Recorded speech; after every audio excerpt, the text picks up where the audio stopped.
Welcome, Nancy, Jesse, and Kristen, to episode 493 of an Unearthly podcast, streaming live on the 14th of November 2023 and featuring the Fifth Doctor Adventures Nightmare on Dalek Street, written by Martin Waits and starring Peter Davison as the Doctor, Sarah Sutton as Nissa, Janet Fielding as Tegan Jovanka, and George Watkins as Mark. I'm Bill Sylvia, the one in black, and I'm hoping at least one person got that joke. With me are color commentator Alex Fireheart Hello. and technical director Mad Matt Winchell. Technical difficulties will commence. The beatings shall continue until the technical difficulties stop. So, I have been having a very interesting day. I could not sleep Monday night because my weekend sleep schedule is so very different from my. I'm sorry, I could not sleep on Sunday night because my weekend sleep schedule has become so different from my during the week schedule, partially due to this podcast. And therefore, I ended up sleeping all day today. And I got an email from my professor asking if I was okay because I wasn't in class. But next Burnout. week, I have no classes because it's Thanksgiving week.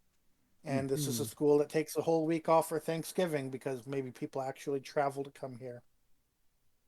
That's it for what's going on with me. How are you two doing?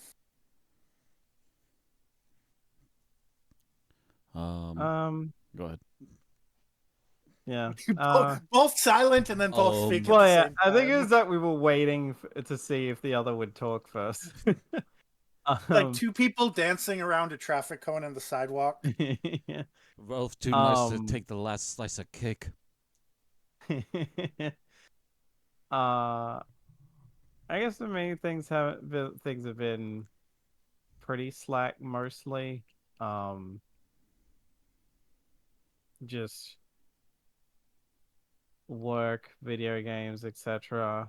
I mean, I did stream a bit more last week, um, but it was all fairly short-ish streams, I think, for the most part, and then watched like a wrestling show on the weekend that ended up going over 5 hours that I didn't think was going to go that long, but it didn't feel like it, so that was nice.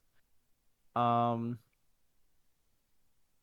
yeah, and also yesterday I went and saw the movie that I'll be talking about in Geek Talk, got home, sorted out some laundry that I had to get off the clothesline, and then when I got back into the granny flat, I was like, you know what, I need to clean this up. So I cleaned out most of what it was like I had a ton of boxes that I'd never like either flattened out to maybe use again or just gotten rid of. And like I still had the friggin' box that my PS5 came in. Mm. And I was like, I'm never gonna use this again. If I ever like when I'm finally able to move out when I can afford it, I'm probably just gonna buy new boxes or buy like some other kind of storage thing to put all my consoles in went to move them. So I just like got rid of all of them and suddenly I realized just how much space they were taking up.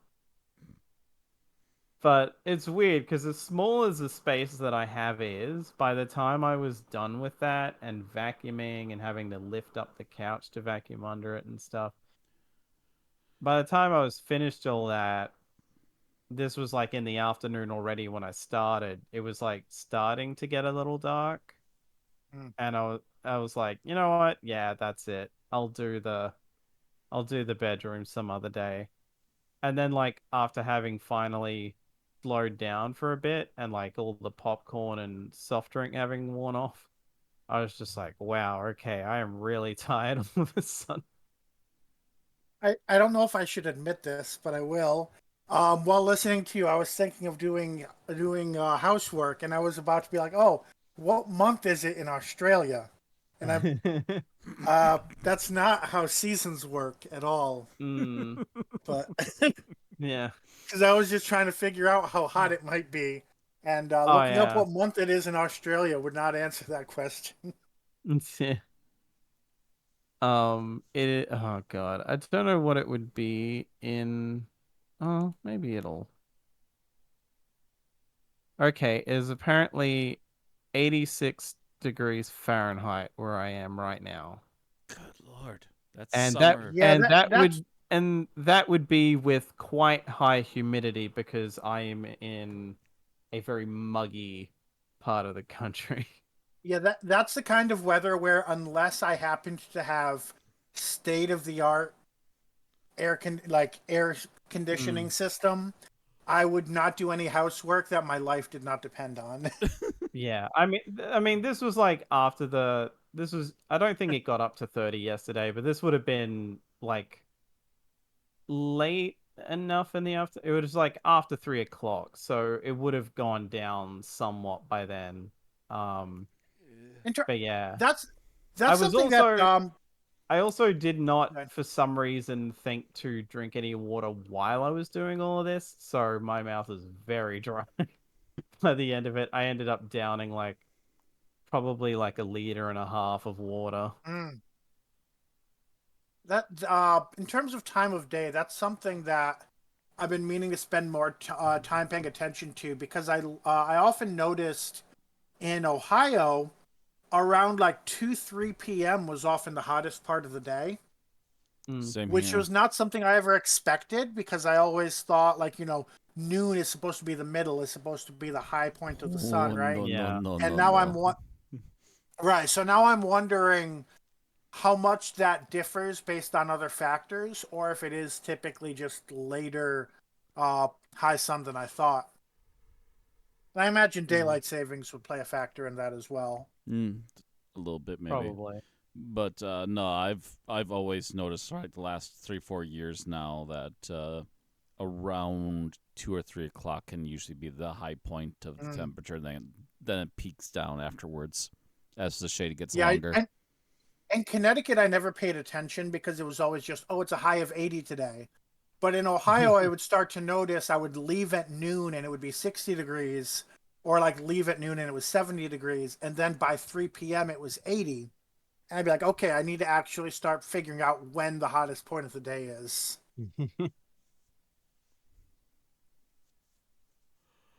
Oh.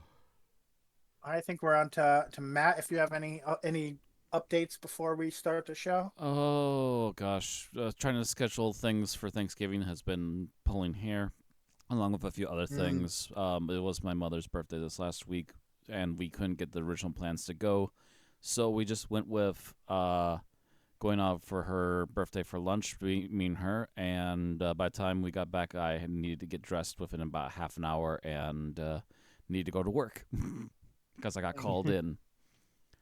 Ah, That being said, this week is actually a really relaxed week. Yesterday I got called in once and got another day extended, so that paycheck's going to be pretty nice. That's going to cover most of my bill on its own, which is going to be fantastic as far as I'm concerned. And a little bit extra.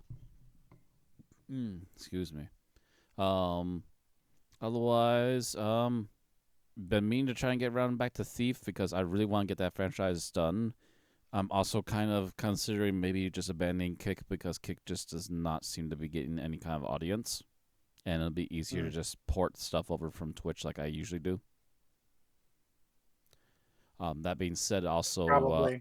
that being said, though, I still might record things like Thief on my own anyways because I've also noticed that the quality on live streaming platforms is still pretty garbo. It's still Ah, pretty rubbish. Yeah. So I'm actually still better off having a live stream for the live stream platform, but then having a recording that I later upload to the YouTube for a much better quality version. right. Which Um, I've noticed a lot of professional streamers, who do more than a podcast, do that where they'll be recording and streaming at the same time. And yeah, I always wondered about that, but yeah, my understanding is Twitch is pretty low resolution and other things. oh So yeah, like you can put it 60 frames per second and 720 by 1280p, and it still looks like really dicey and pixelated, you'll put that up. You'll record the video of the exact same recording session, and it'll look picture perfect, decent, low and high fidelity. So it's like that's weird. Like what one streamer I follow who specifically like he upgraded his internet specifically so he could stream better because he streams over 30 hours a week, and he's specifically like, why do I care if I'm playing the game at 4K? I can only stream it at 1040 or whatever. Mm-hmm. Yeah. Well, even before then, at 720, you're still being bottlenecked at what rate that Twitch will take it at. You might as well be live recording it too, so that way you can upload the better version up to somewhere else where the people will actually be able to see it. Yeah. So I'm still thinking I'm going to do that. I'm going to have a few days off now. I had off today, but I was kind of just busy with side stuff and keeping the plate spinning, if you will, for most of the day today. And then I'm working the next couple days, and then I have off like the entire weekend. I bet you I'm going to get called in at least one day. I bet you either one of these kids either has some sort of like holiday emergency going on, or someone's going to say they got sick for at least a day, and I'll end up having to work one of the days during this weekend. I always I wonder if that's the sort of place where you're going to have someone like, oh, I forgot to ask for the holiday off, so instead of discussing it like an adult, I'm just going to stop showing up to work. If that is something that someone tries pulling at a place like this, they'll very quickly end any more chances of them getting hours. They will not put up with that here. Well, I mean, anywhere I've been, that would be considered quitting quitting, job abandonment, being fired, what have you. But my experience in the previous job is that they'll let them linger for a month. I'm pretty sure this current one won't even put up with that for a week. You can't be keeping doing that at the last minute every single time. You need to give us a for sure when you're going to be back, or at least an indefinite. I'm ill, don't know when, and I'll be better. Yeah. Oh yeah, that's but yeah, a no call, no show was always at KFC. At least was always just 0 strikes, you're fired. I got called into the other store at the previous job because they had someone that was unreliable, and they still didn't fire them. They still were call in backups from other stores, but they would still try to get them in there anyways. I'm like, why are you even bothering at this point? This person's obviously done with this job, and you should be done with them. I don't care how hard up you are for employees. But trying to think what else has been going on. Well, I ordered my mother's birthday and Christmas presents at the same time, so I'm already got one person checked off for the holidays. Gonna do like a pseudo how it's going review for a game later on here. And what else isn't going on? Goodness. Yeah, I've mentioned the stuff I've been tweaking for all my other stuff off stream here. Oh, one of the movie review things I was doing with another group, they might be at least they've been poking the YouTube channel fish with a stick a little bit to see if it'll still flinch. And it flinched really strong, and they're like, okay, fine, we'll give this another go. So we might be doing some more stuff on that channel once we can make an agreement as to when. And as for Thanksgiving, we actually have, because again, how hectic things have been, we're going to have to wait and see until Thursday what days I have off. We already are pretty sure we're not going to get Friday off, which is what my mother was hoping for, but they're also trying to ask her in for Saturday, to which I believe her answer is wait and see, because if I can get off Saturday, then they want to do that right away that Saturday and possibly do her birthday meal with the rest of the family for dinner that day. Because everything's already cluster as it is. All right. And I need a haircut, but that's it. Yeah, I do too. I'm getting one as soon as student loans hit. Mm. All right. On tonight's show, we've got birthdays and news. Not as much of either as I expected. We do have some geek talk, and we have our episode summary, review, final thoughts, and ratings.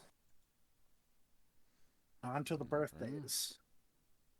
Okay, so starting on the 10th of November, we have Hugh Bonneville, who played Pirate Captain Henry Avery in Series 6 of New Who, turned 60.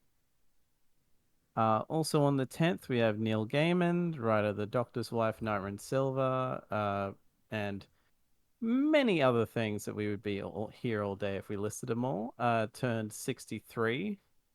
So we know what year he was born then. Uh, uh,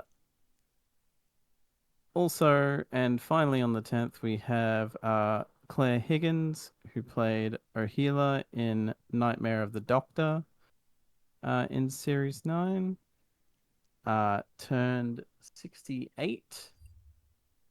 Moving on to the 12th, we have me. I turned 33 on Sunday. And I guess in case anyone was wondering if I got anything, I got something last month that ended up being an early birthday present, which is like $42 like earbud things, like noise canceling earbuds. Because like my parents have like a $50 limit these days because money can be fairly tight. So What brand?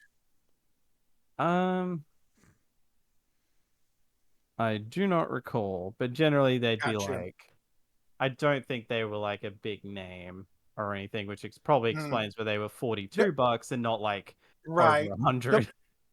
The biggest I would expect at that price would be like a Skull Candy, which isn't bad. Skull Candy's pretty Not solid that for I'm headsets. I'm not an expert, but I've bought earbuds. I can't stand earbuds. They don't none of them fit my ears properly. Also, since we didn't say it in chat, happy birthday. Happy birthday.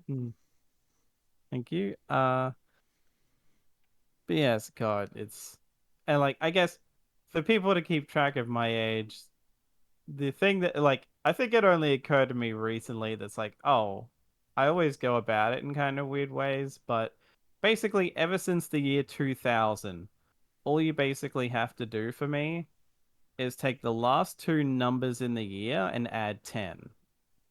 So in 2000, I was 10. In 2010, I turned 20. In 2020, I turned 30. That kind of thing. But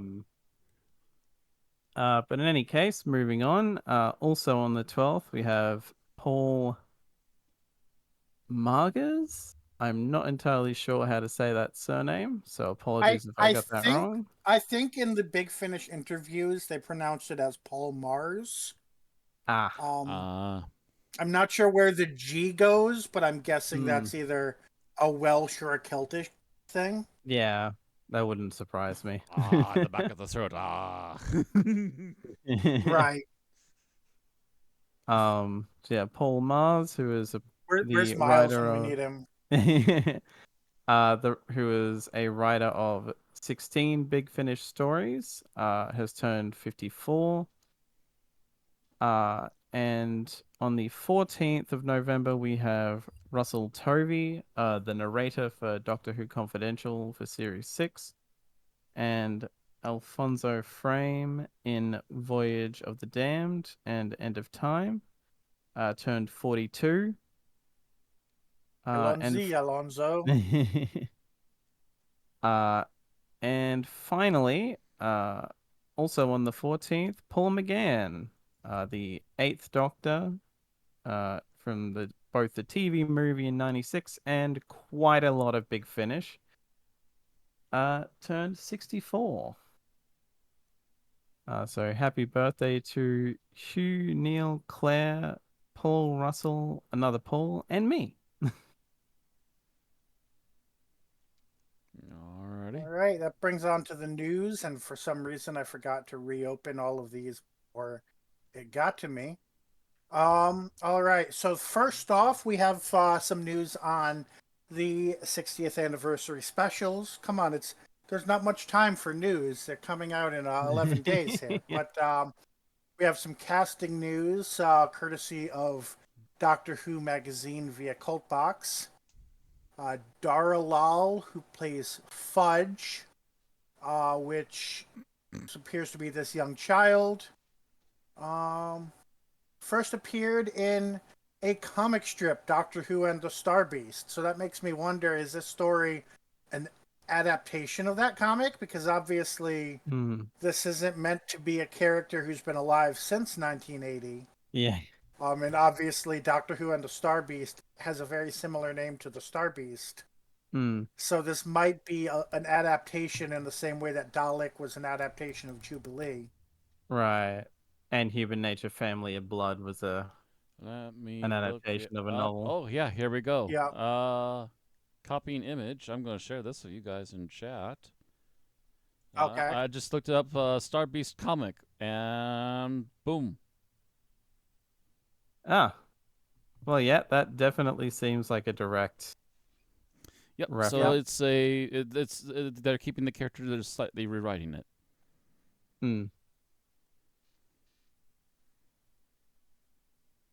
And yeah, it's just the only. I mean, obviously Catherine Tate is in the new version, but well, I guess it depends on whether. Well, yeah, Doctor Who and the Star Beast implies that the Doctor was there. All right. Also, we have John McKay playing television pioneer John Logie Baird, is how I'm going to assume that's pronounced. We talked about him last week. He was the first person to put out a television broadcast using that dummy image. So this is just kind of confirming that, yes, he's actually appearing as well. And that's in the giggle, I don't think I said. So we have a sci-fi story from the 80s. We have a historical. Charlie DeMello plays Charles Banerjee in The Giggle. Do we have any information about this?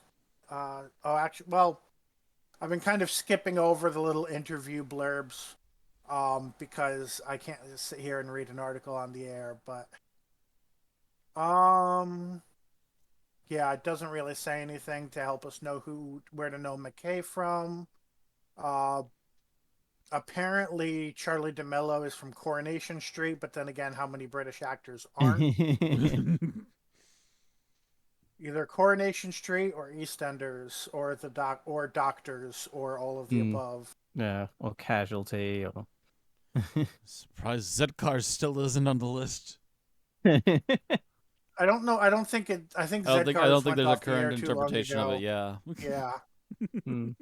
Alexander Devrient. There might be a French way to pronounce that, but I am not good with those.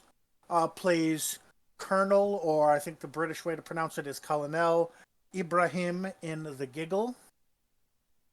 So we're still on The Giggle. We seem to have skipped over Wild Blue Yonder completely. They still have not released much, if anything, of that story. Although, I just realized it seems we're going with the classic RTD pattern: a modern day story, a future story, and then a historical. Or future or sci-fi. I mean, off Earth and future kind of coexist.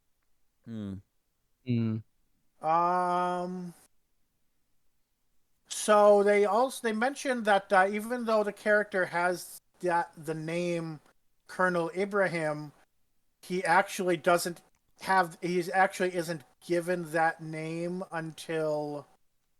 Oh, I see. He's not called Christopher Ibrahim until the 2024 season. So he has a first name, but that was not part of the original casting. So I guess we know that this is a recurring character. Whether that makes him a Mike Yates or a Sergeant Benton or what kind of character, we'll have to wait and see. But we've got that. So these are all characters that we'll be seeing within the next month.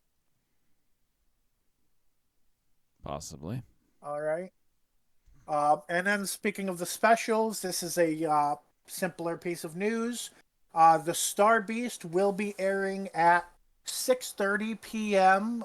British time, which I'm pretty sure is at Greenwich Mean Time and no longer summertime by this point. Although I don't know how. I should look that up. When does summertime? Oh yeah, so that ended 2 weeks ago. So they ended end a week before the U.S. I guess.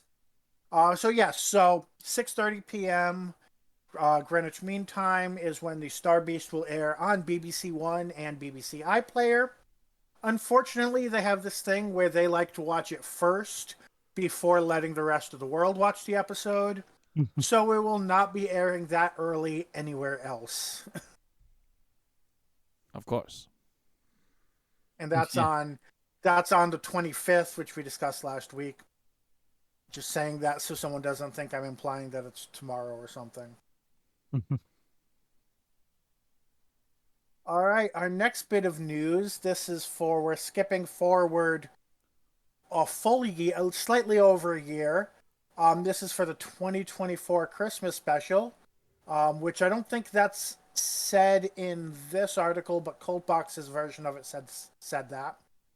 But Nicola Coughlan, I remember mentioning the name, although I don't think we knew who she was playing or when it aired. I think is going to be in the 2024 Christmas special, and the BBC has announced a photo of her, or a publicity photo, on set in costume.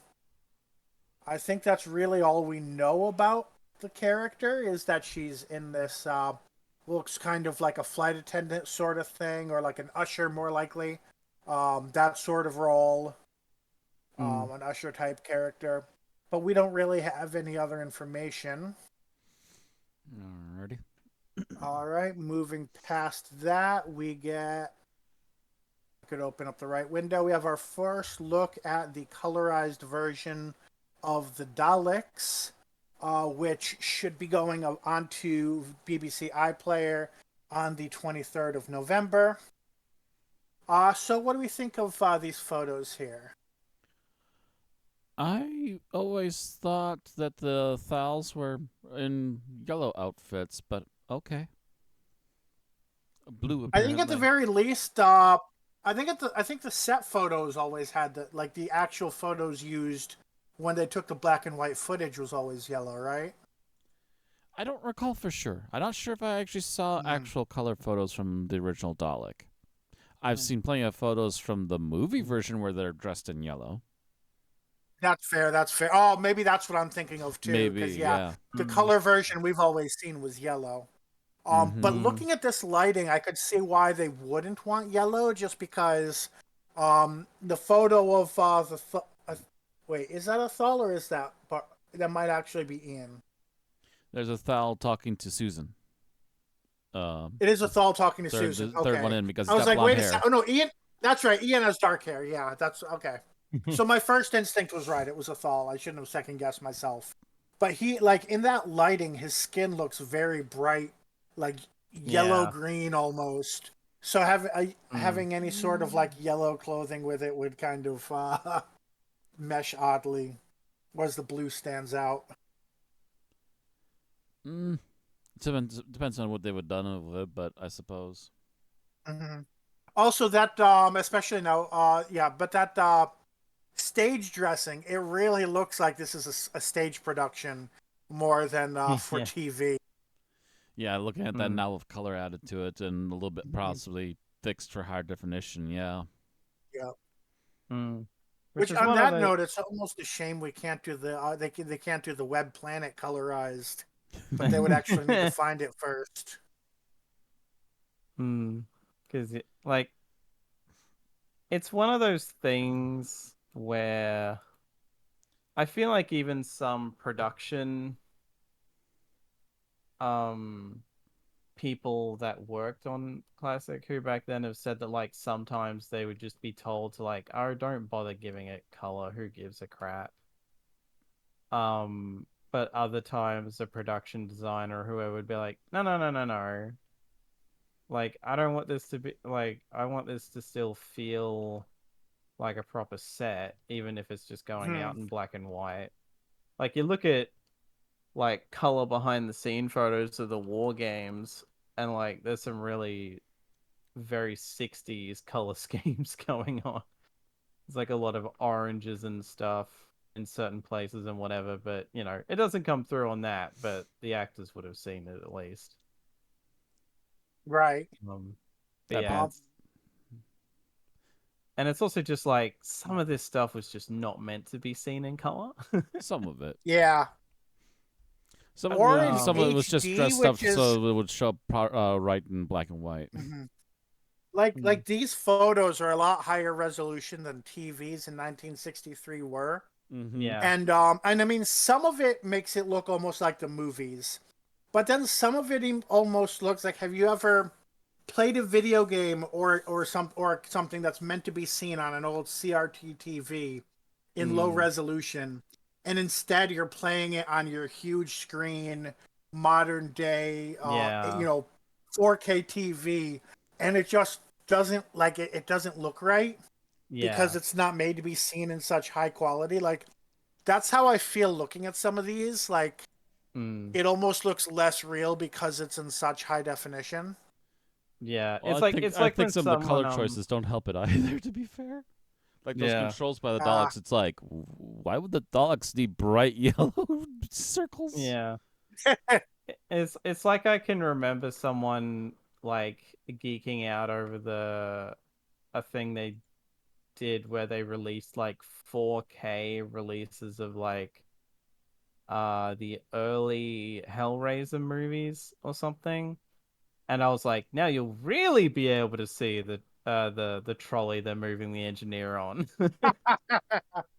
Now you're really gonna But like see the every single line in that makeup. I keep coming back to the photo with Barbara against the wall, and it's something about it seems very fake compared to the rest. I think it's the pink. The pink feels very The pink feels a odd. little unnatural, yeah. Yeah. It feels very off, especially because that she's supposed to be coming like this is the outfit she was wearing As when a like school teacher. she first got when she first got in the task. I'm like, I feel like she'd be wearing a much more boring color if it was I something don't that know she was how wearing I to don't go know to how school people to like. teach. I guess this is pre-hippie, so like I'm like I don't know how people dressed it. I know in the 50s people were boring. I know in the 60s they were high. I don't know that like the 60s is just like that in between era to me. Well, I would Still, think it I would be feel the like it's teenagers that would be wearing something brightly yeah, colored like that, not the adult teachers.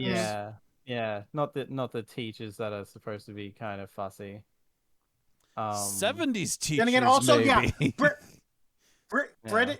British school culture is completely different than U.S. school culture as That well. too. And I mean I have no idea which is closer to Australian school culture to be honest. But like from what I hear, like everything to do with the school in like Harry Potter being the U.S.'s main cultural reference, Brits are like, no, that's what school is actually like here. And I'm like, wait, what do you mean that's what school is actually like? So I have no idea how to judge it. A lot of schools, I think, still force a uniform dress code and stuff like that. Yeah. Yeah, that's a very UK and Australia thing. Like even the state-owned schools here, you would be wearing a uniform. Yeah, they don't enforce that like whatsoever in the United States. I think we're one of the few that Private don't. schools do, but yeah, Private it's I mean, schools. Yeah. Yeah. uniform policies are only uniform policies are only really viable if the school makes the uniform available for free. And yeah, people don't want schools providing anything, even lunch for free. So Plus, then they wouldn't have anything to pick on the girls over. Well, Well, you'd that think so, but kids are shitty. They'll find a way to mock you Mhm. for oh, I what you're meant wearing teachers. anyway. Or I meant how. teachers and administration, Ah, not yeah, yeah. kids. If you give them the uniform, you can't complain whether it's an inch above the knee or whatever. All Well, right, but I I guess feel to like be I've fair, brought I us went to off topic. Catholic school, so. Mm. Mm. All right, Yeah, Dob. Speaking of, sorry, go ahead. yeah, like generally, I still don't know how to feel anyway about this About the story in colorization. color. Yeah, it's just such a. This was meant to only ever be seen in black and white. So, like, Mhm. I might watch it out of curiosity or something, but, like, I don't know. Yeah, I'm Another thing I perfectly just fine with my black and white copy. I'm all good. Mm, another thing I just thought of, and this might also be why the tone feels so weird. The Daleks is very much in the vein of a black and white horror movie, right? Like you have a lot of, mm, and that might be what's so weird about this scene because you normally see it from a Dalek's perspective through the eyeball lens and everything. yeah. Well, I think there's a And few we're not moments seeing it before that way then, but here. at the very end of that Yeah, frame, there might yeah, be. at the very end of that sequence, at But least. so making it color kind of diminishes the horror of it. Yeah. Or especially making the walls so colorful. Like, even if the people were wearing outfits with some color to them, like the walls being very bland Oh, would so you're actually saying the make more walls in that sense. one scene with the with the where they're royal purple on top and red in the Yeah. bottom? Yeah. And like a blue flooring everywhere. It's just like it feels very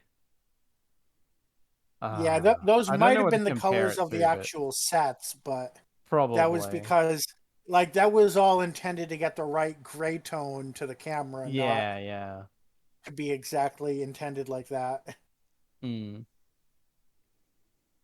Especially because you notice a shift. Like there would obviously be a shift between what they'd actually do in the Pertwee era and moving forward because it was all in color, Mm-hmm. Right. um, versus Im- prior where they didn't have to worry about that. Imagine if the TARDIS set was all green to match that one we see in the Pertwee set from when they took the Troughton one and just never recolored it. Right. Well, yeah, I think that like it also got warped or something as well, Mm. and that was part of why the color was weird. All right, so you may be asking, well, what if you don't have BBC One or BBC iPlayer? Can I still see this episode? Which brings us to our next piece of news, in that this colorized version is coming to DVD, Blu-ray, and Steelbook. Even though we've established that Steelbook is not actually a video format, it's just a type of packaging to put your Right. DVD or Blu-ray in. And oh You know. look, there's the shot of Barbara that I was talking about, seen through the eyes of the Dalek. Mm. I Mm-hmm. mean, you know what they could actually get me to get the steelbook with is if it came with a Dalek statue. Okay, so like a collector's edition. Yeah. Yeah. So like you get one that's colored and looks like the ones in this. Hmm. And I'm That would not make sure me if get this it. is new news. Apparently, this is being released as a 75-minute movie, which I think that's actually that's a fuck of a lot shorter than the original serial. It was a um 7-parter, wasn't it? I forget. It was either 7 or 6. I'm loading that up now.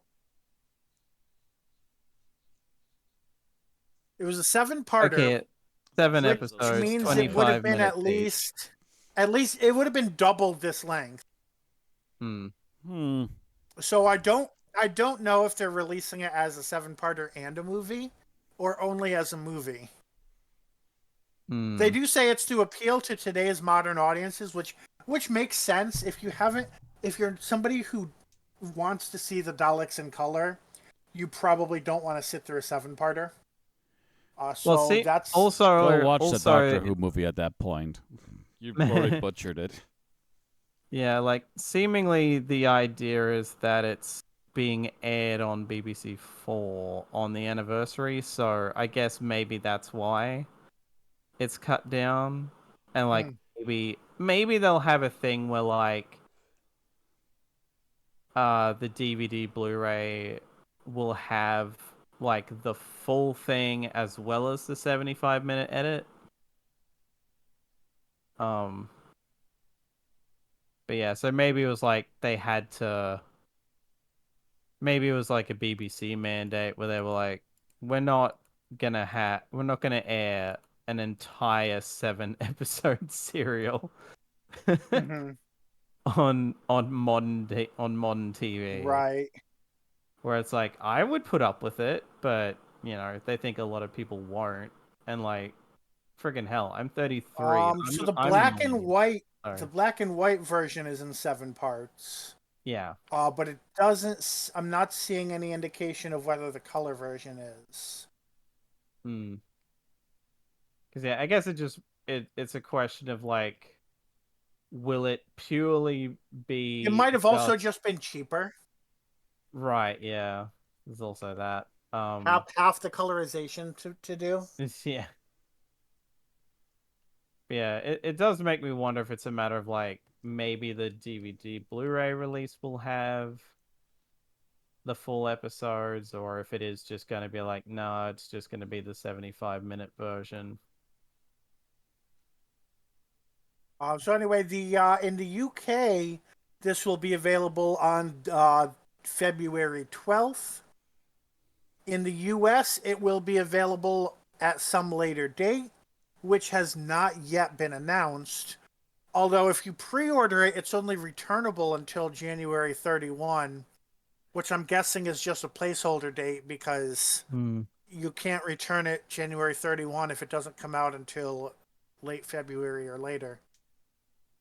Okay, so yeah, I'm seeing that this says the 7 original 25-minute episodes have now received dazzling colorized makeover, but then said been weaved together into a 75-minute blockbuster. Right. So that to me So says yeah, they might have colorized the full episodes for a later release, and it's just that they're doing a 75-minute edit for TV. It's really ambiguous, I think. Yeah. It Like could go either way. Yeah, it's basically it a wait only and see, further I guess, cements at my the moment. belief that I'm better off with my box set. Yeah. Ironically, also Um, like friggin' BBC iPlayer would also have the whole thing just uncolorized. Now I could imagine if you were like inviting friends over, or you were say running a viewings department at some sort of convention. This might be a version you might want to show. I mean, at that point, you could also just force people to watch the Peter Cushing movie. Mm-hmm. But this one's actually in continuity, so I'd Yeah. kind of I'd lean toward this one personally, but I would have to see I what guess they do to that part edit though, because that's chopping off a lot. Yeah. That's I mean, like the first that's 2 not episodes. just cutting it down. Yeah. That's going after that thing with a freaking butcher's knife. Holy I mean, smokes. it is, but if you think of the pacing of a 1964 serial, there is a lot to cut out. I mean, that being said, there's is a also lot to cut to out. I mess will agree up with with you. trying to cut it out. Yeah, Yeah. half is a lot to cut out, but there is a lot that could be cut out from those stories. I mean, because it's just occurring to me, by virtue of them saying that all of the episodes were about 25 minutes, that means that it's effectively going to be the length of about 3 of the 7 episodes. I mean, yeah, because my understanding is they were usually 24, including the opening and the closing. Yeah. So unless they might have differed season to season or producer to producer, but I thought 25 was slightly longer than they actually were. Either way, at least a minute of those is opening Mm. and recaps and stuff like that. But Yeah. I'm not sure how much more. Yeah, which is also funny because like when they did, I remember telling you guys that there was on the Battlefield DVD that I have, the so like the Sylvester McCoy story, there is a movie edit of that, but I think they used that as an excuse to technically make it slightly longer. Like certain scenes are rearranged, I think, maybe, but also I think they have some scenes that were cut, but like otherwise finished, put back in Hmm. like that to make it like a one thing rather than four parts movie length. So they like upped the runtime slightly, I think, rather than bringing it down. Ah, Need the Australian edit, apparently, is what I'm being told. I think it was like a specific edition of the DVD that they put out generally that it was on. all right. Moving on from the Daleks, we have some information about BBC's Children in Need broadcast, which I believe is this coming Friday. So we will have a scene with David Tennant as the 14th Doctor, as well as a new character played by Mawan Rizwan, who is apparently an actor and comedian. So probably one of those that is well known in Britain but not heard of on this side of the pond. Mm-hmm. Either of you familiar with the name? Nope. Not off the top of my And head, no. we see him in a uniform here. And actually, let me confirm something. Because I know people on Twitter were talking about this uniform, but I didn't confirm anything. Let's see. Yes, so the insignia he's wearing, and possibly the uniform, depending on what the lighting in the room is like, matches that of the Thals in Genesis of the Daleks. So we've gone Oh. from one set of Thals to another set of Thals. Hmm. Okay, so when they said comedian, they definitely meant stand-up comedian because most of what I can find him having done is um like quiz type like panel type shows that are usually just a bunch of comedians in the UK. Okay. He had a live at the Apollo special in 2019. So Da, no da, da, da, da, actual da, da, like da. movies or shows. He seemingly he has, but not like a hell of a lot as far as movies Okay. go. Who He's told? also, Sorry, go ahead. funnily enough, apparently, trying to remember if this is the show. I think yes, it is. He was apparently a writer for the show Sex Education, which had Shruti Gatwa on it. Okay. So there you go. There's some tie-in to bridge those together. And as I shouldn't be surprised to learn that as soon as I looked him up, turns out he's also gay, which is like, well, RTD does like casting fellow queer actors and such, so And that I get the definitely impression Sex Education also had a similar probably. openness in casting. Mm. So who told you that those are the Thals costumes, by the way? Combination of people talking on. Oh, were they? And I just realized I looked more closely at the Google results. These were the Khaled costumes. Mm-hmm. Okay. I forgot the Khalids and Thals were two different groups of people, to be honest. For further proof, you see the exact same symbols on Hmm. the mad Mm. scientist outfit there. But yeah, in my Twitter notifications, it was popping up as people were saying, "Oh, Genesis era Thals," and I was like, "Okay, I should confirm this." And then I googled Thal. I googled Thal uniform Genesis of the Daleks, and this image came up, but I didn't realize the image was from the Khaled page. But yeah, this Yeah, is the see, I image was that trying came to up when I look up Googled it. Thals, and I wasn't getting jack shit on DuckDuckGo. Mm. Meanwhile, I'm sitting here Yeah, going, right. I'm not getting anything. I'm not getting anything. Wait, what was the other group? The Khalids. Khalids. Click. Oh, fuck. Which also explains why they're not blonde. That's fair. Mm-hmm. Which actually, now that I say that, that's a bit of old school movie racism. But I mean, an alien yeah, race is an hopefully. alien race. They're all... No, but I mean the idea of the blonde haired, blue eyed good guys and the dark haired bad guys. That's old school, like pre 1940 code. That kind of became less popular after Explain the Zorro. 1940s. I'm I sorry. don't need to say what happened. Zorro was well before that, I'm pretty sure. Yeah, and he's always been a dark-haired man. Oh. But he's Just Spanish, saying. so it's a bit of a difference. It may have been code He's for not- some lunatics at the time, but that wasn't a diehard code. Well, that's who was in control of film for arguably still most of the past century. Anyway, yes, so we have a Khaled Khalid and the who doctor is apparently in his ship. is in the same room as the doctor, but okay, no, they're not in the TARDIS. They're not in the TARDIS, they're Doctor outside has the TARDIS, yeah.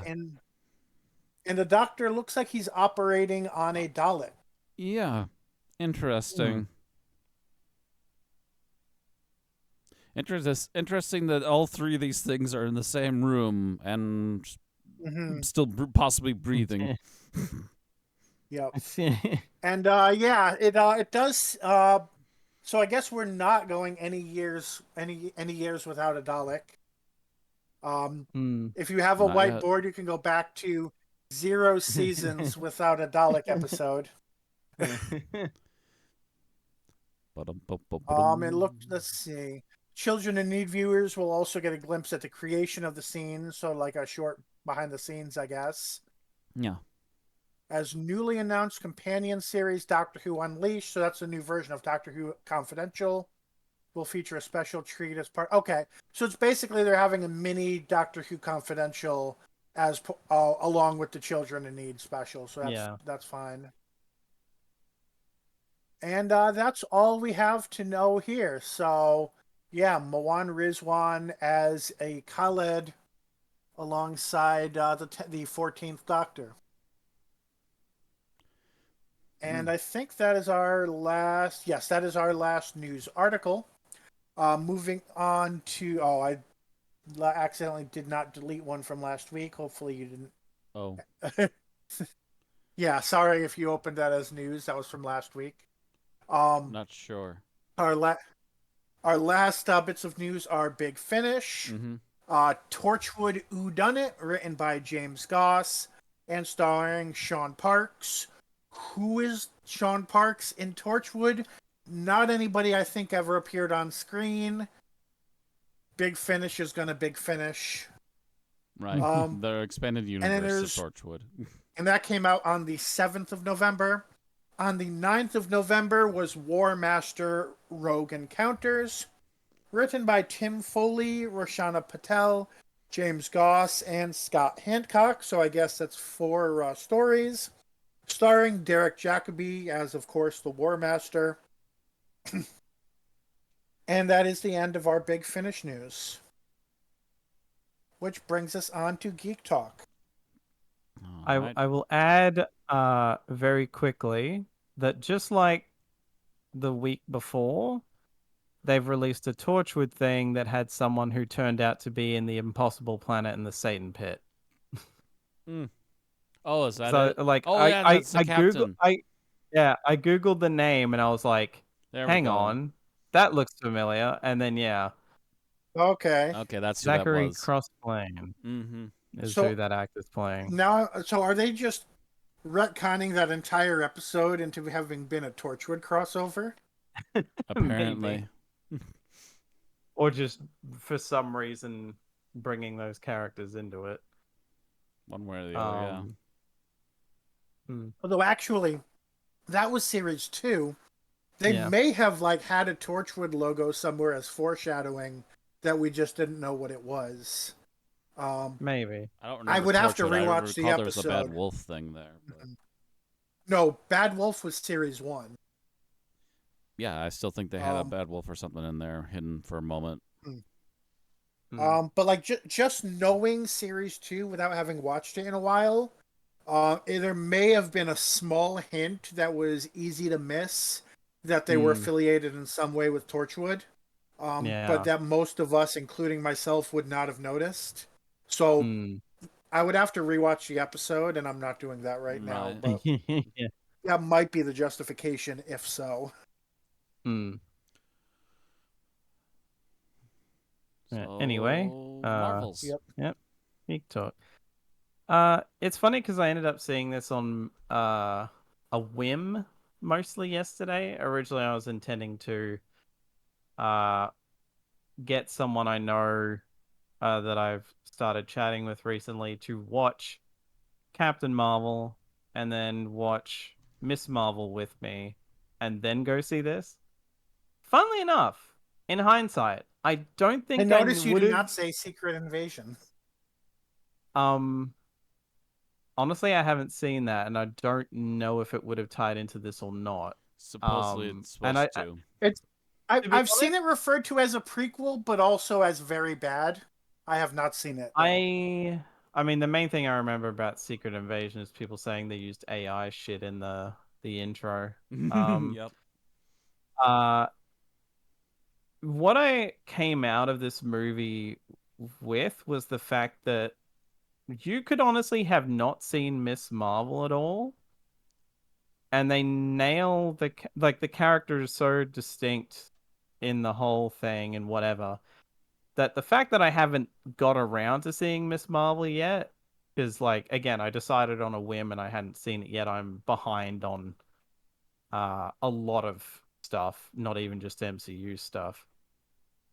Um, and I really love this movie, to be quite honest. Like, I don't know what my expectations were going in. This is really interesting. Um, I I forget if they've done much with Carol outside of like the tiny bit she had in Endgame and her first movie. But it's interesting because in this movie she's coming out of her shell a lot more. Because the first movie, it's very, she's been brainwashed into being this perfect little soldier. And in this movie, it's very clear that time has passed and she's trying to be more normal, I guess, for lack of a better way There of was putting at it. least one post-credits scene in one movie basically implying that like she's staying in touch with the Avengers, but she's Mm, mainly just out in space doing her cosmic thing that has nothing to do with right, Earth. yeah. Yeah, yeah. I mean, even in this, it's pretty clear that she doesn't come back to Earth much. Kind of intentionally, they spell it out very specifically why she doesn't come back to Earth much, but I won't go into that because it's kind of spoilery. Um, but yeah, I really like this. Um, all the characters work well off each other. You can tell these three actresses are having a lot of fun. Having a Marvel movie that's revolving around three women.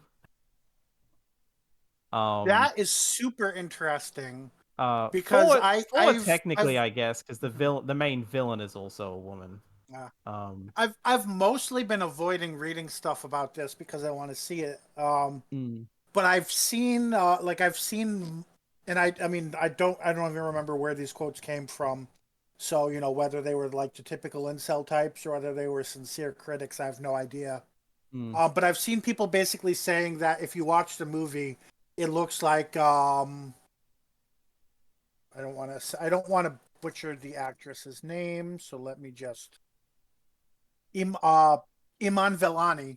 I thought there was another I in there somewhere, but that it looks like Iman Velani is the only one having fun, and that the rest look like they're forced to be there.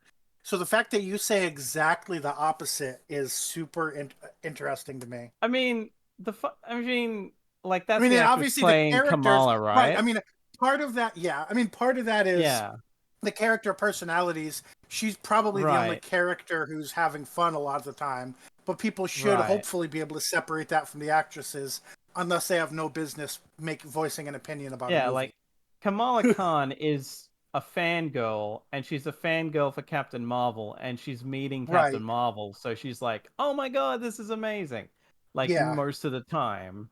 I mean, like there are like moments where she'll like calm the hell down because like there's still serious shit going on, but she's the one who's like, "Ah, Hmm. fangirly," and then there's the awkwardness between Carol and Monica having not Yeah. seen each other in like since the Hmm. 90s. And anybody Um wants to see more on that, that's WandaVision. yeah. Um and it's funny cuz like in a way they kind of explain certain things to where you could watch WandaVision for more context for how Monica gets her powers, but they kind of explain it anyway very quickly. They explain how Kamala got her powers very quickly. There are flashbacks to Captain Marvel in certain bits. Um, like Actually, now that there's I realize that I think all three of the leads had their own TV show leading up to this. If it's true that Secret Invasion is a prequel. hmm. Um, I mean the Skrull are in this, but not really. Like they kind of are and aren't. Okay. Um, I'm assuming maybe that's where the explanation for Saber comes from, because I realized that this is the organization that Nick Fury claims is seemingly working for, and this is Saber and not I Sword. This is another thing I avoided spoilers on, but I do remember seeing people post memes basically showing that, and I made that there was a really strong like female character that debuted in Secret Invasion who in the comics is a villain, and they said was probably going to be a villain in the Marvels. So maybe it's that character's backstory. If that, I don't know if that's the big bad of this movie. I'm I don't, you Hmm. don't even need to answer. I'm just that's Don't know. Yeah. yeah. I don't know. Having not watched it, I wouldn't be able to say one way or the other. Well, you um. watched this movie and you know who the Oh big yeah, bad is, yeah, but yeah. you don't have to tell me who it Hmm. is. Right, right. Um. But yeah, it's definitely, to me it's worth a watch. If you have any interest in it, whether that being you go see it in the cinemas or you wait for it on Disney Plus, either because you don't have the money to see it or just COVID is still a Mhm. thing.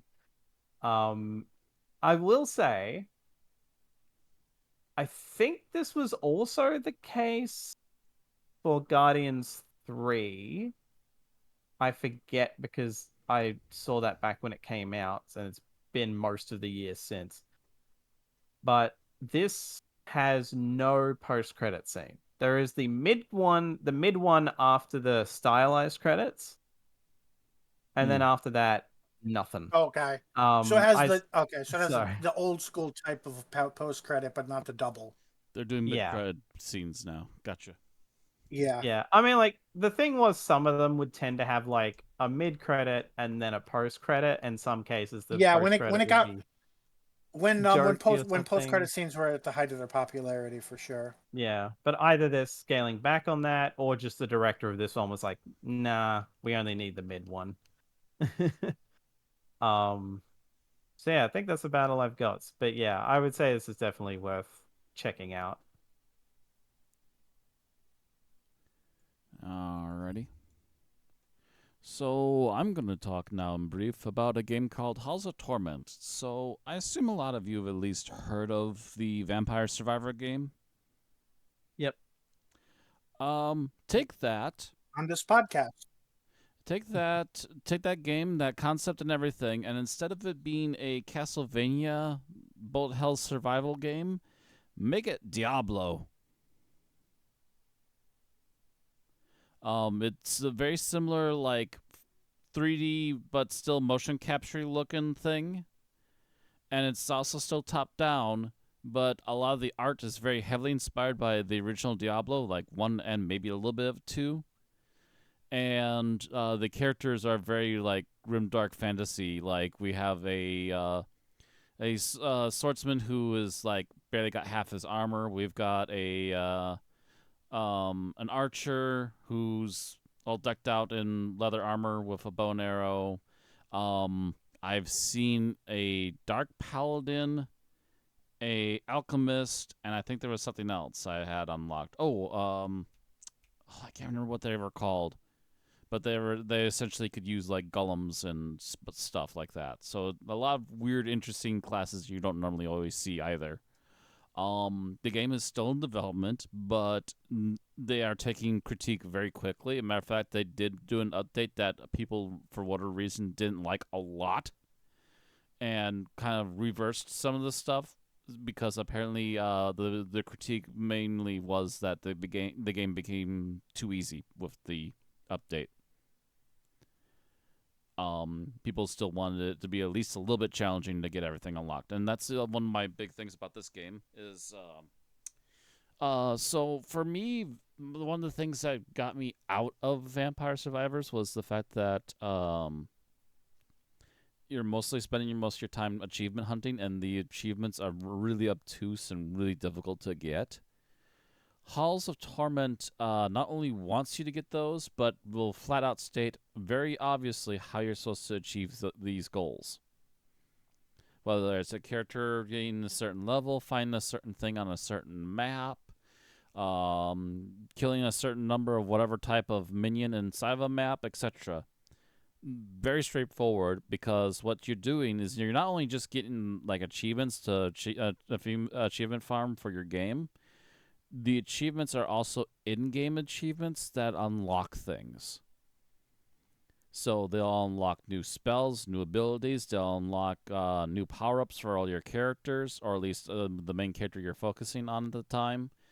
And eventually you'll be able to push your characters so that they can actually pretty decently survive very quickly. As a matter of fact, I've got all the basic stats updated or upgraded that you can get through the coin system. You get, as well as XP, you get money in the game. So basically, I'm just saving up my money to unlock more gear. So they're already stat-wise as high as they'll go. Outside of leveling up on the maps. But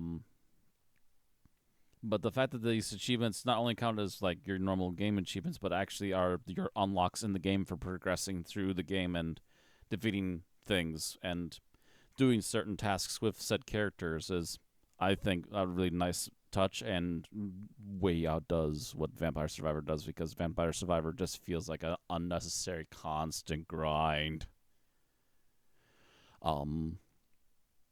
But yeah, there's still a lot of stuff going on. Apparently, that's still in early access, and they're still working on more things for the game. A few months ago is when they did the really big update, and they've added a new level of difficulty to all maps, and this also gave them a chance to tweak out a few more things for the characters as well, including new art for certain abilities and so on. So the game is still going. I'm 36 hours into it, and it's easily pickup. It's a very easy pick up and drop game. If you manage to survive an entire map, it'll roughly run you like 25 minutes. So it's pretty easy to at least get something done, and I guarantee you, if you are hyper focused on at least one achievement, you'll at least get that done, with not a couple more things on the side while you're at it. So the unlocks stack up pretty quickly in game, especially if it's a character you haven't done much with yet. So I'm very much enjoying my time with it, and I just want to kind of announce it as I'm still progressing through the game. I've finished up working on, I believe, the archer and the swordsman. I have the other 3 to work on yet. Cool. Mm-hmm. Anything else on that? And that's it. And very fun game. I'm looking forward to more. All right. So that brings us to the summary. All right. Whose summary is it today? To give me it is me.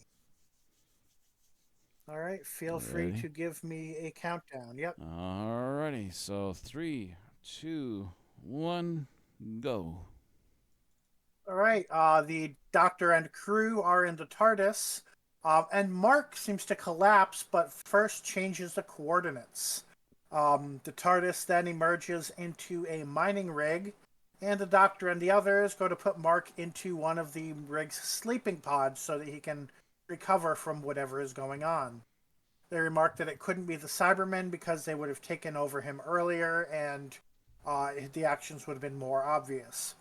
Chelmer, the boss of the mining rig, interrogates the TARDIS crew, in the process revealing that the crew have been dreaming about Daleks and sometimes dying in their sleep.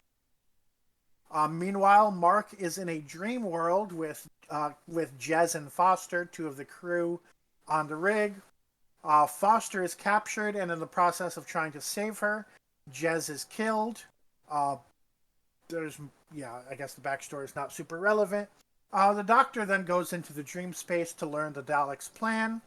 He speaks with the Dalek Supreme, who reveals that the Daleks actually exist only as psychic energy and are trying to spread their influence. The Doctor then goes back to the waking world in the mining rig, and Foster also seems to awaken, but her body is a puppet controlled by the Daleks, and she's taken a laser weapon from the dream world, and uses it to force the crew to enter sleeping pods and go into the dream space. The Doctor uses his Time Lord psychic powers to suppress the Daleks since they're just made of psychic energy. And then Mark, since his mind is bolstered by cyber technology, demands to take the Doctor's place. After they argue about it for a while, they agree to let Mark do that. Mark remains with the goal of remaking the dream space to be less of a nightmare and to be more positive, with the help of other ghosts of people killed by the Daleks while the TARDIS crew leaves. We see a brief flash forward to Mark in the future, at which point the TARDIS is but a distant memory for him and he feels like he's done a lot of good work. The end. All right. 2 minutes, 16 seconds.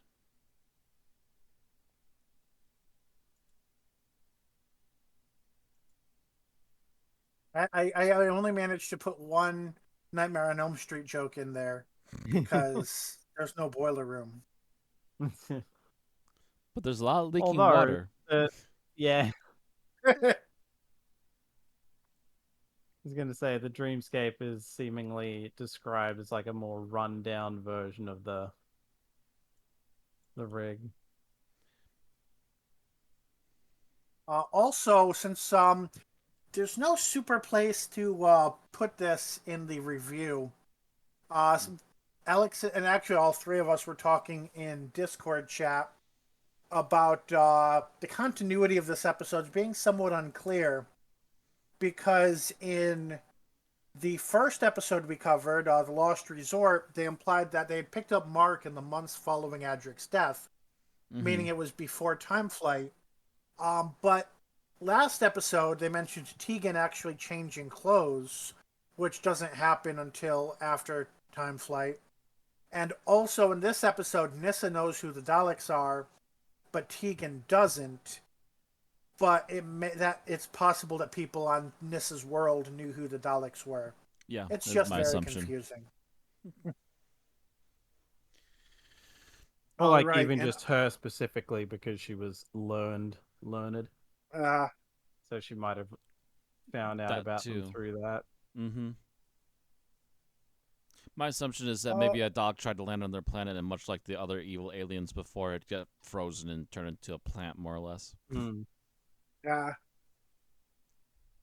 But yeah, Doctor Who has always been very back and forth as to who knows about the Daleks. I think they said this is the 50th century, so you would have thought they knew who the Daleks were, but that's not always true in every version of reality. Yeah. Oh At this no! point, the Daleks should have Has tried to the conquer canon of Earth. the Daleks invading Earth been removed or changed at this point? I don't know. So on to the pecking order. What we liked about the episode, starting with Alex. Trying to think of an overall aspect. Not that it's like, not that this is a bad Alex story is like, I didn't like necessarily, anything about the episode. Nothing at I all. don't like anything about this. Nah, that's all bad. Nah, it's absolute trash.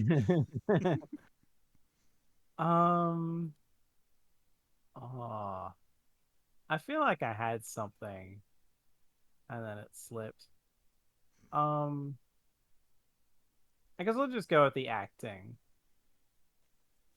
because as Buck Wild as a two-part story idea that this is, the acting definitely um elevates it because like this is kind of an idea that is very bonkers, but like it's one where if the acting had been very It's either literally what phoned if Freddy in, Krueger was a Dalek? right? It's like if the acting was very phoned in or like way too over the top, then it'd be like, okay, what are we doing?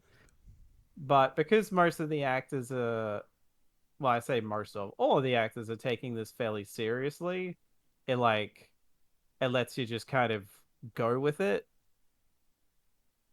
rather than some other stories where you'd just be kind of distracted by how silly the premise is.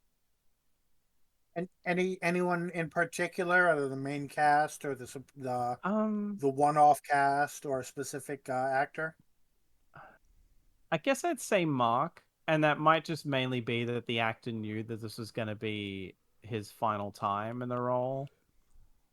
So, well, I mean, I say that for all we know, they might come back and do something later and say this happened between these stories. Absolutely, a short trip or Um, something. yeah. Have like the sixth Doctor come back and Um, finally pick him up again, something like that.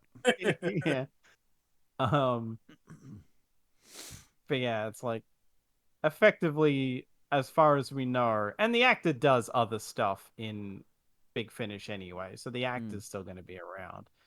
But yeah, it's like he knows, okay, this is the swan song for this character, so it was likely not that he's ever like in the three things that we've brought. I've always enjoyed his acting, and this was a particular thing where it's like, okay, I'm kind of the main companion in this by virtue of the fact that this is my exit story, so I need to really bring it.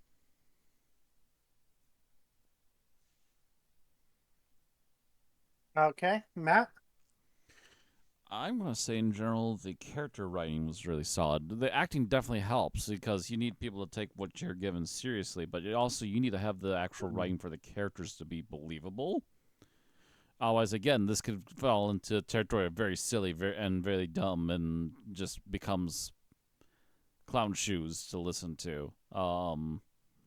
In fact, if there's any one character I would claim that was really well written that could have been written a lot worse was the leader of the drilling group. Mm. Okay, Chelmer. She in particular was written like still being an annoying piece of work that didn't always want to do the right thing by her crew, but at least she was a proper leader and realized there's something bigger than her going on and needed the help of the doctor, and even questioned him at one point of taking over, and he's like, no, I'm just doing what we need to get done here. If you want to stop me, by all means try to stop me. Yeah, when the Daleks are involved, the Doctor gives up pretenses of, "Oh yeah, I'm just a visitor here." He's like, "Nah, Yeah. fuck this. I'm the general." Yeah. I may not say I'm the general, but I am the general. I'm leading this march right now. We're going to stop this ASAP. Because the hell with that. Hmm. But yeah.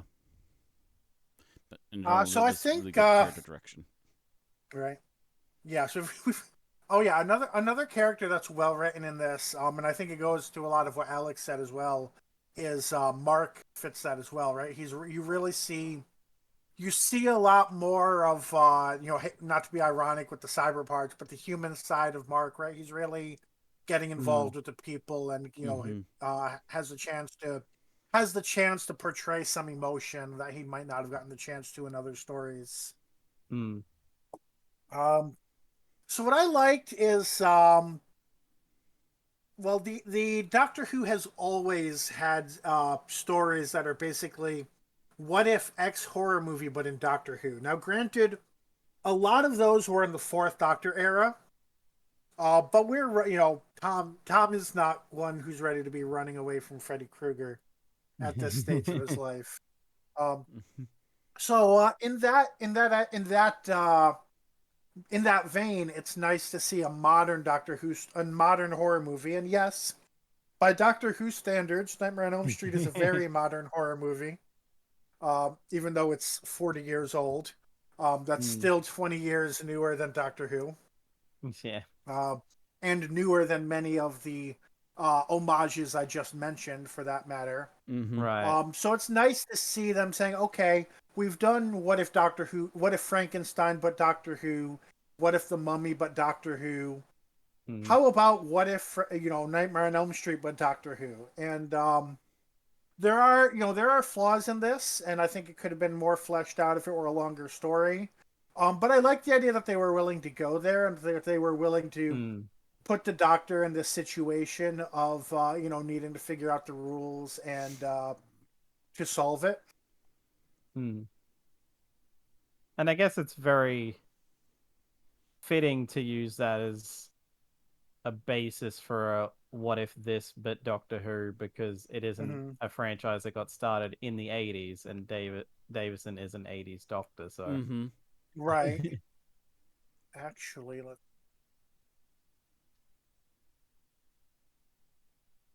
so granted, by the time Nightmare on Elm Street came out, I think Peter Davison had exited the TARDIS. Uh, Nightmare on Elm Street yeah. I release forget date. how went abouts in the 80s It the was first one came November. out. So, yeah, so the Twin Dilemma had already aired, but Attack of the Cybermen had not. So, Peter Davison had just recently left the TARDIS. So, this Hmm. is a little meta in the respect that Doctor Who writers would have had no idea about this back in, 1982 or whatnot. But it's I mean that's not a stranger. Big Finish is not a stranger to that. They've Yeah. had Hmm. they've had modern classic doctors that know all about modern technology, because Time Lords should be able to time travel. Mm-hmm. All right, so that goes on to what we disliked about the episode, starting with Alex. Hmm. Again, it's one of those things of like trying to think if there's a an overall. I I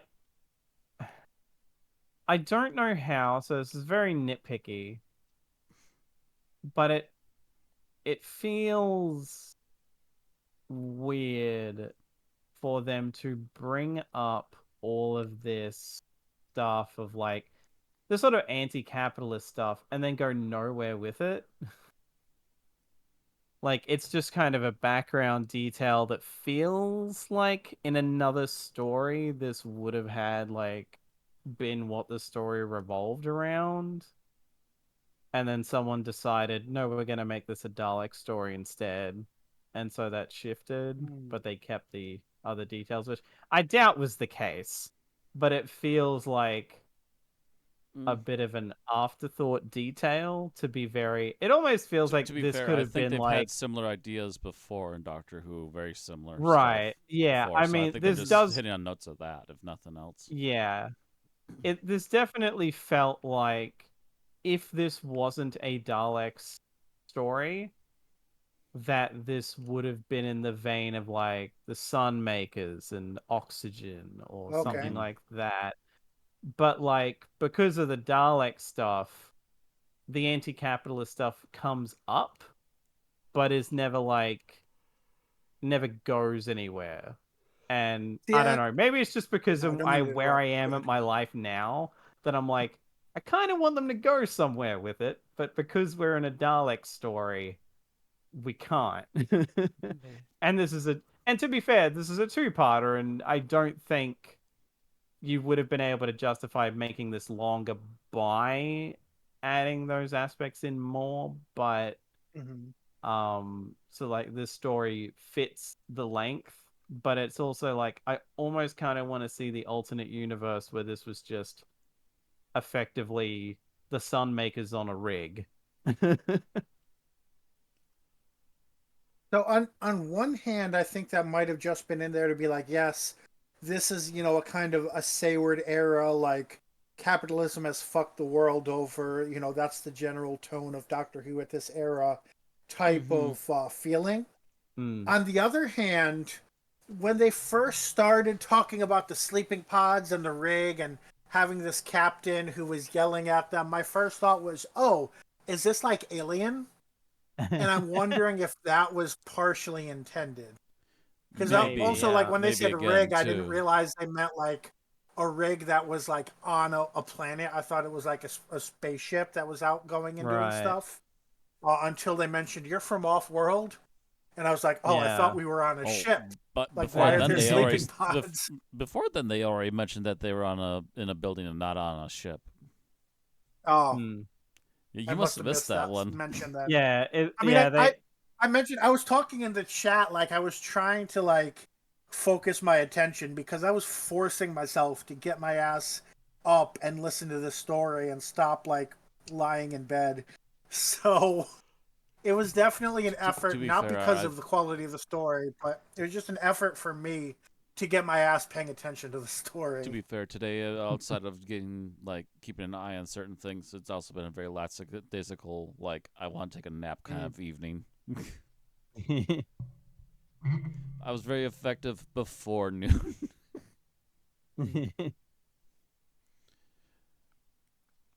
So my least favorite So, thing. yep. Yep. Well, I'm gonna actually be able to cheat here a little bit. My least favorite thing actually wasn't anything to do with the story directly. What I was doing while listening to this story was I was playing some Minecraft. In the midst of a pitched panic attack slash chase from the Daleks, all of a sudden Minecraft comes blurring in with this big, loud, friendly music. I'm like, oh my god. If you want to know how important the mood music is in these audios, have that happen to you. Just go, oh, damn. Because the first chase sequence of the dogs was completely ruined for me. As I heard this chipper music while I'm digging away in a tunnel, I'm like, you gotta be kidding me. This has gotta be Minecraft. And sure enough, I checked my options and the music is on max. Yoink! Off. Get to the next moment, Daleks. Ah, that's better.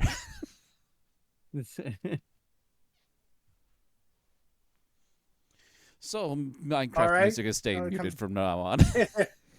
right. All right. So that brings it to me. So I wish, like, I just felt like, and this is part of the two-parter vibe of it. I feel like the Daleks were underwritten. It's like, why are the Daleks here? Why are they ghosts when they're not normally ghosts?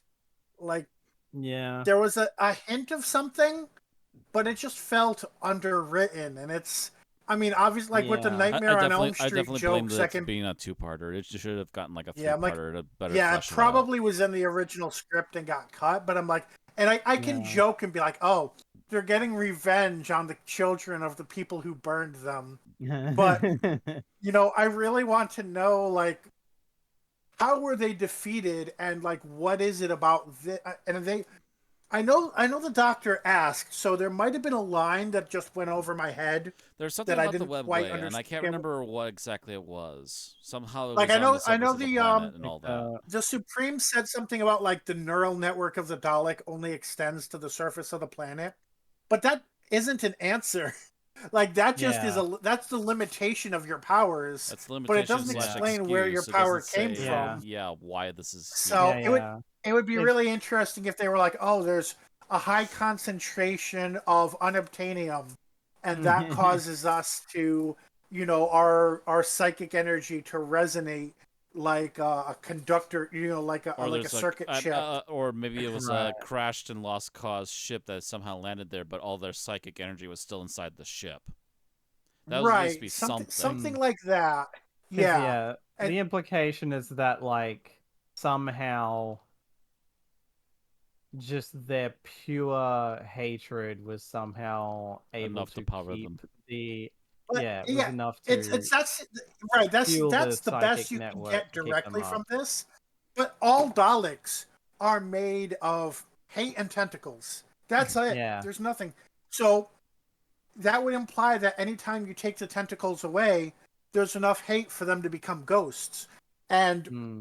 do you know how dark that would make every Doctor Who story in existence if the Doctor Yeah. just went How- around making colonies of ghost Daleks? Yeah, how haunted is the entire expanse of time and space at this point with how many dead Right? Daleks? It's Yeah. like at some point you Especially step London. In onto fact, you Earth has step got to be the onto most haunted piece yeah of shit Yeah. in the universe because there's you just so many you, Dalek deaths you, on Earth. you Right. step into London or Skaro and all you get is bombarded by ghost Daleks telling you to You just exterminate. walk the certain streets in London, and all you just hear is the shouts of "Exterminate! Exterminate!" and these I weird mean, glowing pepper pot entities floating by. I guess to be fair, you wouldn't hear anything because they only seem to be able to fuck with Oh yeah, when you go to technology. sleep. Yeah. Oh, Well, no, it was is that because it why? was Is sleep that is pods. it? So it was it Yeah, the the idea combination of is this? they were their for some reason their psychic, like their neural network, etc., was able to uh fuck with the sleeping pods. Yeah, I don't. And again, it's very much in the vein of like this doesn't really make it much sense. Yeah, it still seems because under how did because the it's like network get one. here?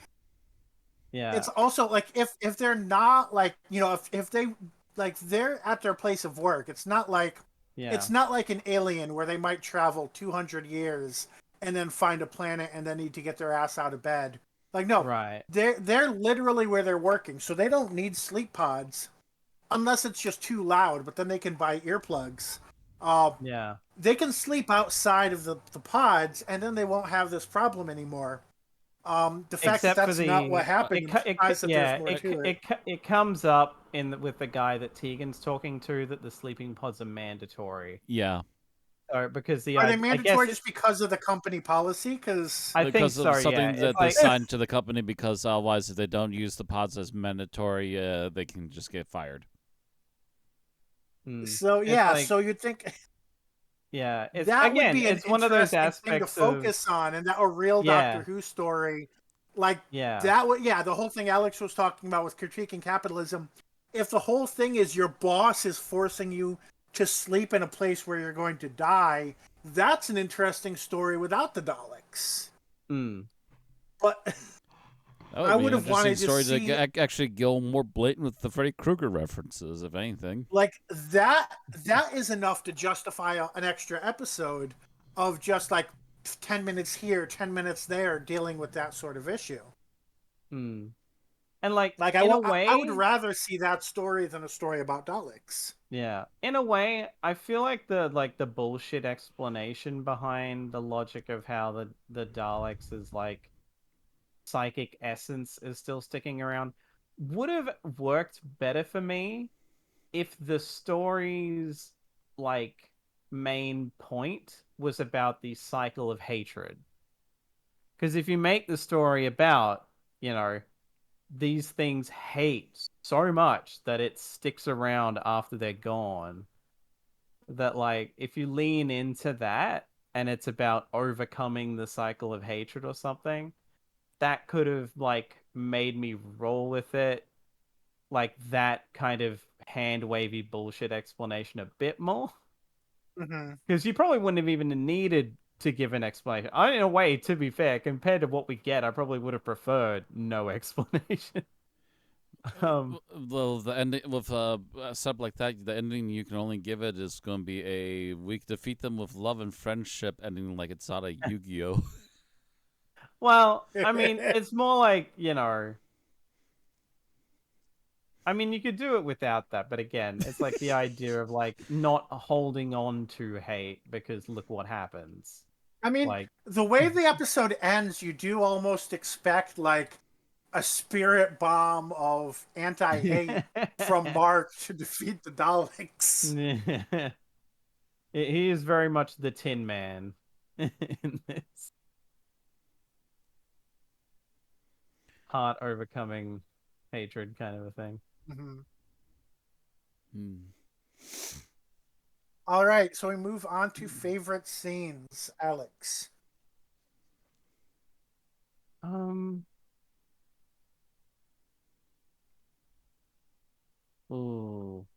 I mean, there's an obvious one, but I feel like I might be taking it from someone else, so I might gloss over that. Although this is only a two-parter, so there's only so much to go with anyway. But I guess instead I'll go with, and I might still be stealing this from someone.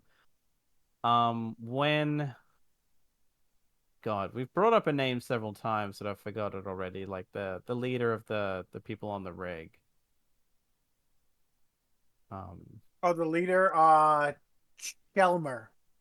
Although yeah, the way her Chelma. accent is, it almost like the E sound is like between a mix between an E and an A, so it Yeah, sounds almost like they're saying Chalmer. yeah.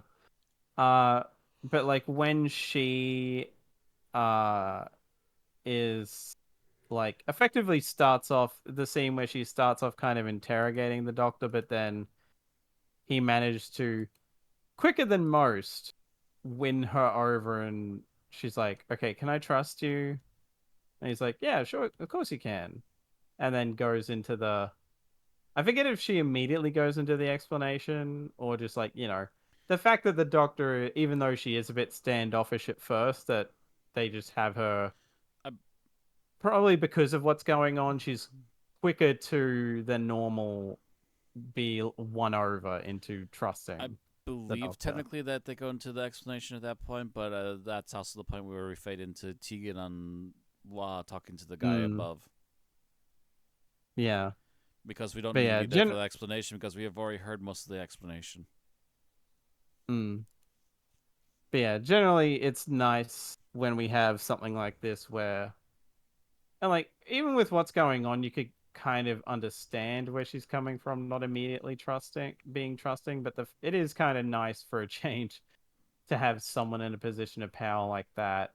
And probably because she is still fairly low down the food chain, ultimately, um, being able to be won over that quickly. She's not an evil android with white blood.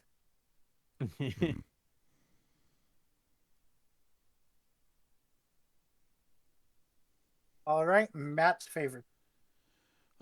Favorite scene. Trying to think.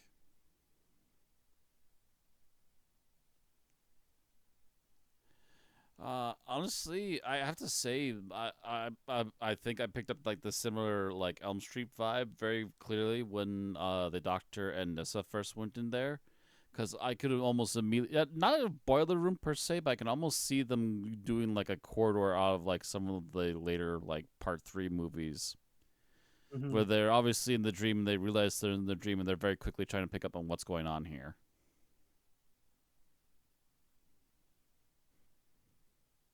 That was your favorite scene when they The, first went in. Mm-hmm. The very doctor moment to fall into a dream and then immediately be like, yeah, here's all this stuff that I'm figuring out already. And yes, you seem to both be here, even though we were both asleep.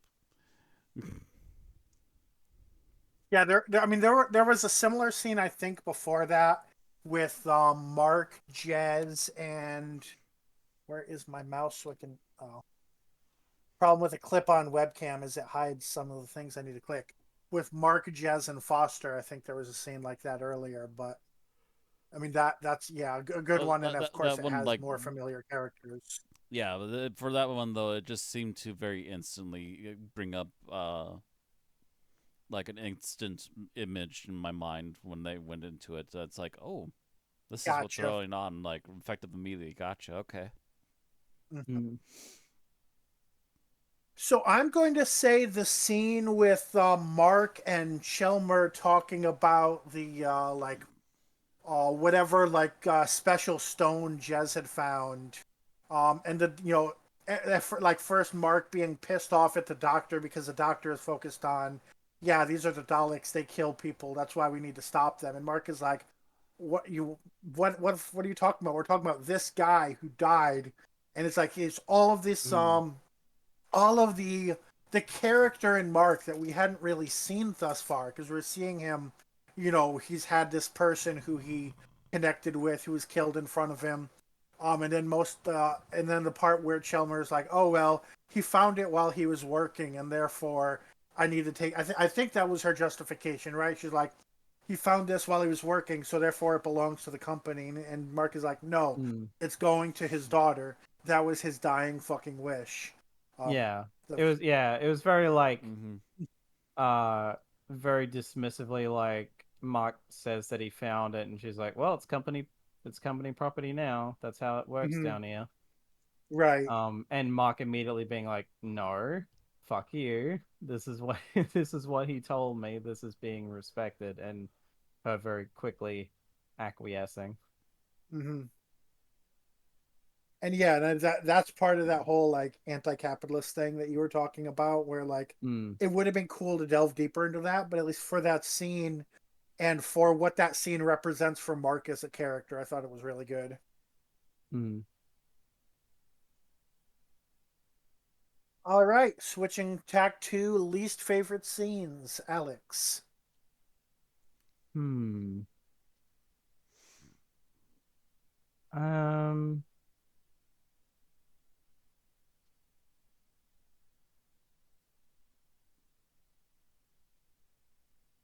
Uh. Kind of mulling one over and whether I want to go with it or not.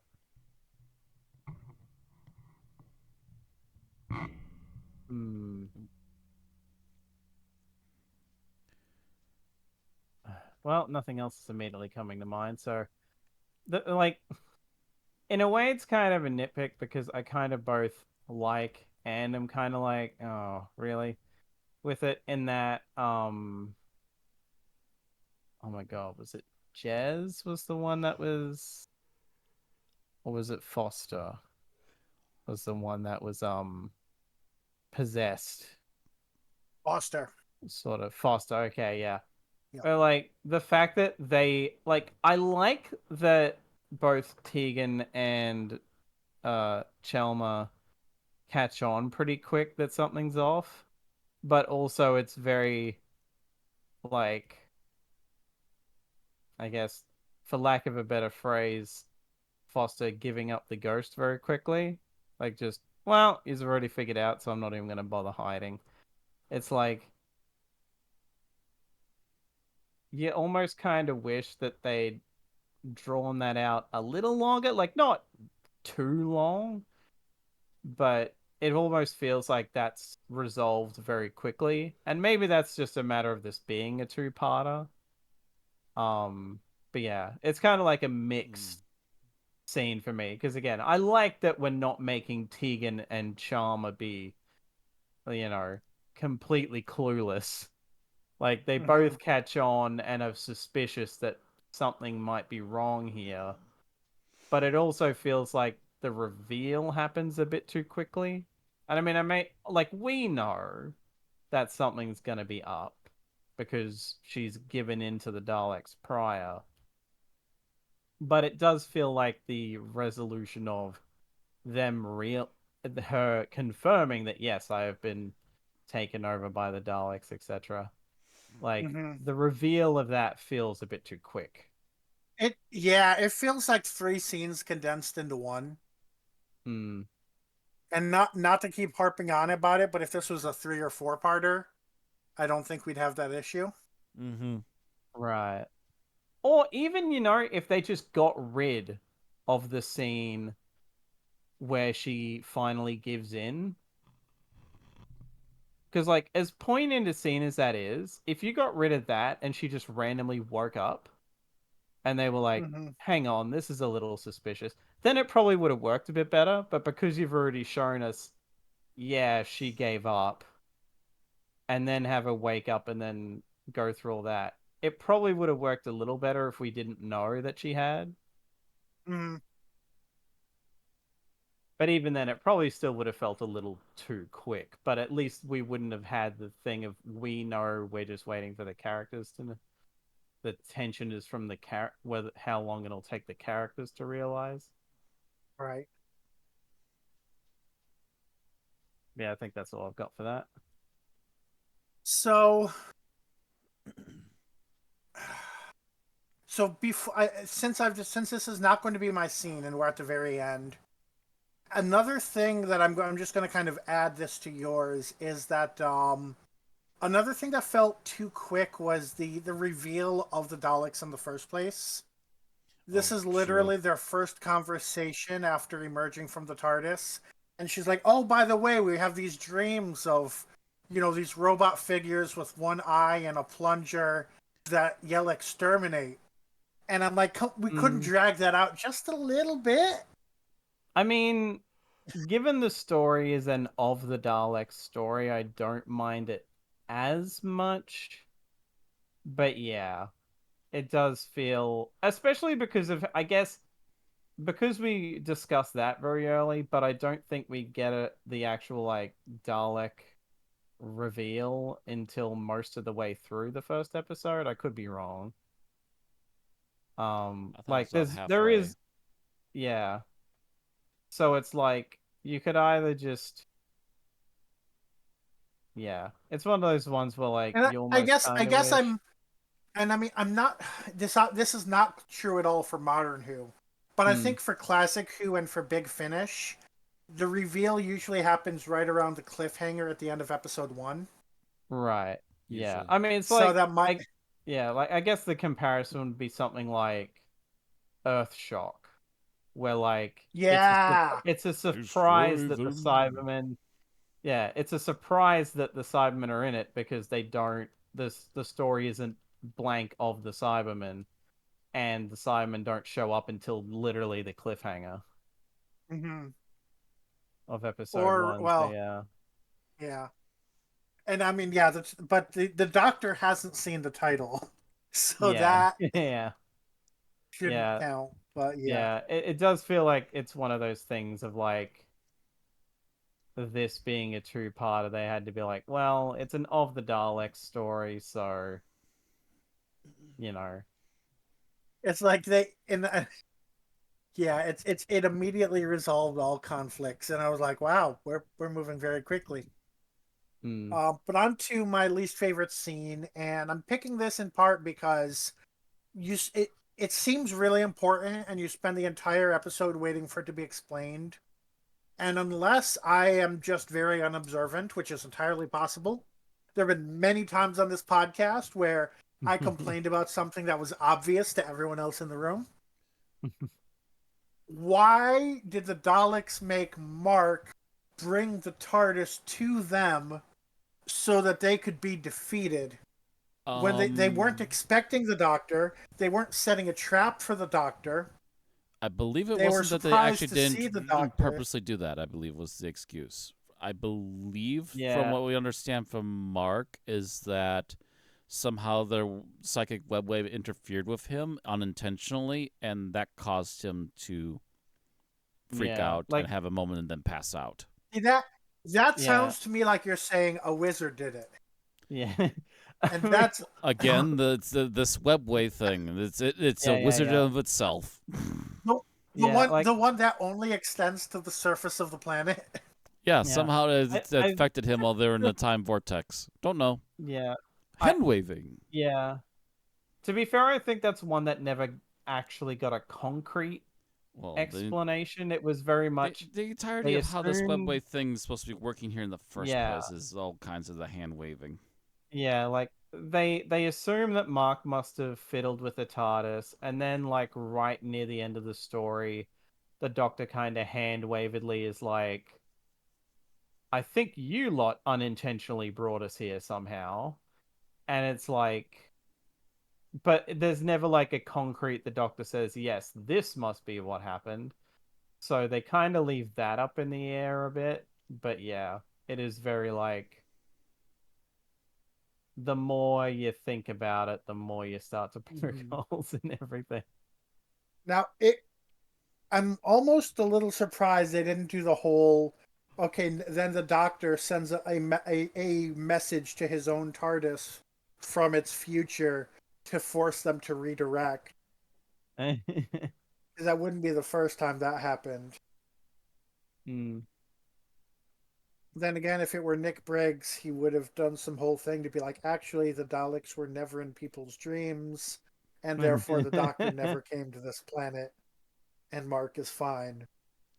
But this is an example of where actually endings with stakes can be more emotionally impactful than endings with no stakes. Yeah. All right, and with that, on to final thoughts. You skipped I was somebody. gonna say, yeah, we Matt. I did? We skipped. Yes, Oh you Matt. shit, did. I thought we had responded to Matt. Oh, my bad. No. I thought you had gone already. So my least favorite scene is the exact opposite of Alex's, where at least Tegan was being smart, but it still felt rushed. Mine was the exact opposite, where she was being dumb. When a crew Forgot you member were of right a about Alex. drilling company tells you you need to get down, it's dangerous. You get down, it's dangerous. Yeah. Why did she refuse to get down after being told like 2-3 times, get down, and get somebody And, else like, hurt in her place?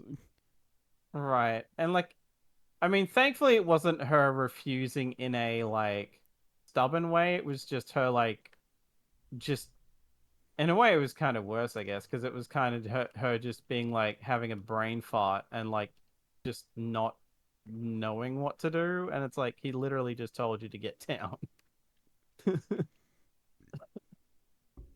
Yeah, it's Like, yeah. absolutely ridiculous and silly, and just kind of undermines the character for a moment. It's like, why'd you do that?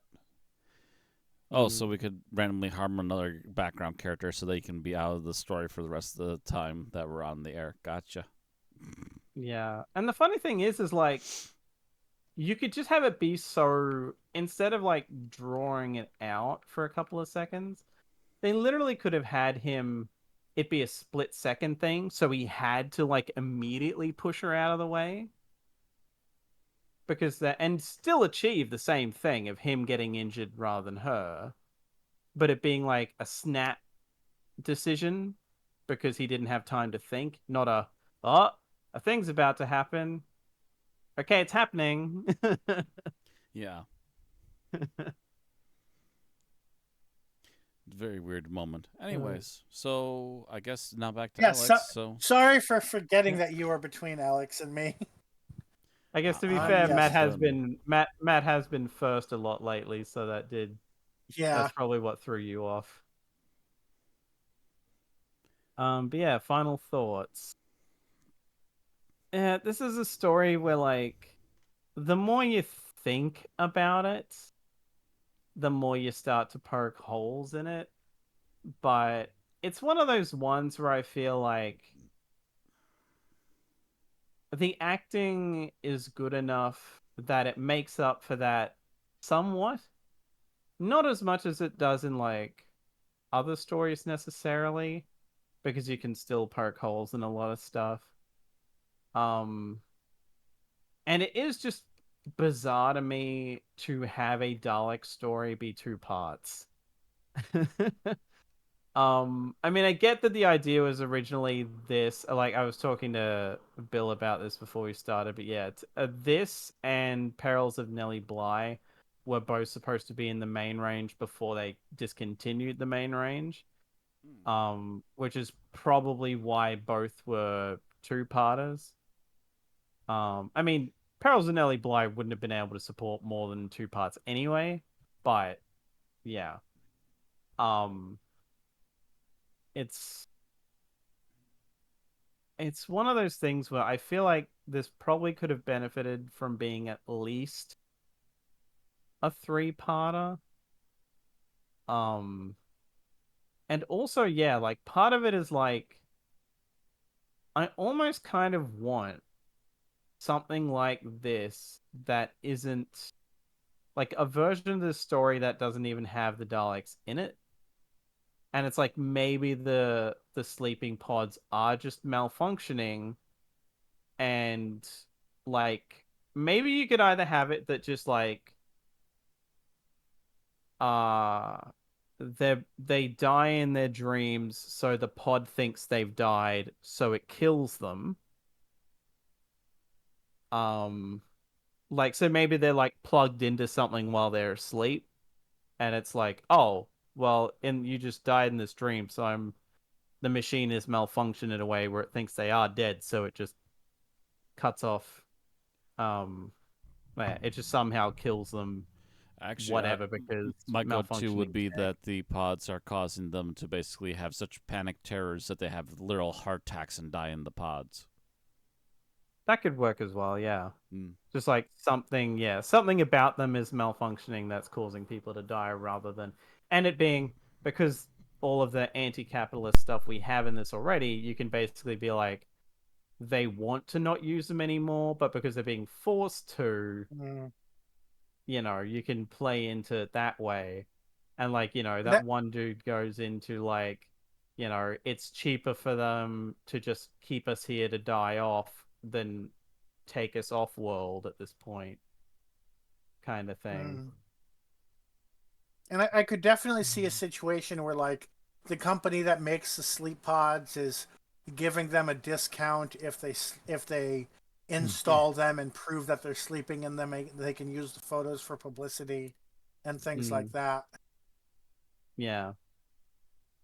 And like, it's like it's an interesting concept, but it's one of those things where it's just like I feel like if you were gonna do something like this, you kind of had to lean into making the story about like the cycle of hatred or, this kind of thing to like make that a theme running throughout. So the idea is like, their hatred was so strong that it lingered beyond death.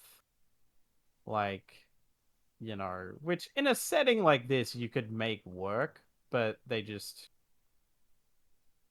didn't because this is a Dalek story, so we're focusing on the Daleks. Even though, again, with the idea of the cycle of hatred works very well with the Daleks, but either because it's a two-parter or whatever, we just didn't get that. And yeah, like it's the more and more I think about it, this needed to at least be three parts, if not four. Depending on how they work it, you could probably maybe do four, but at the very least three.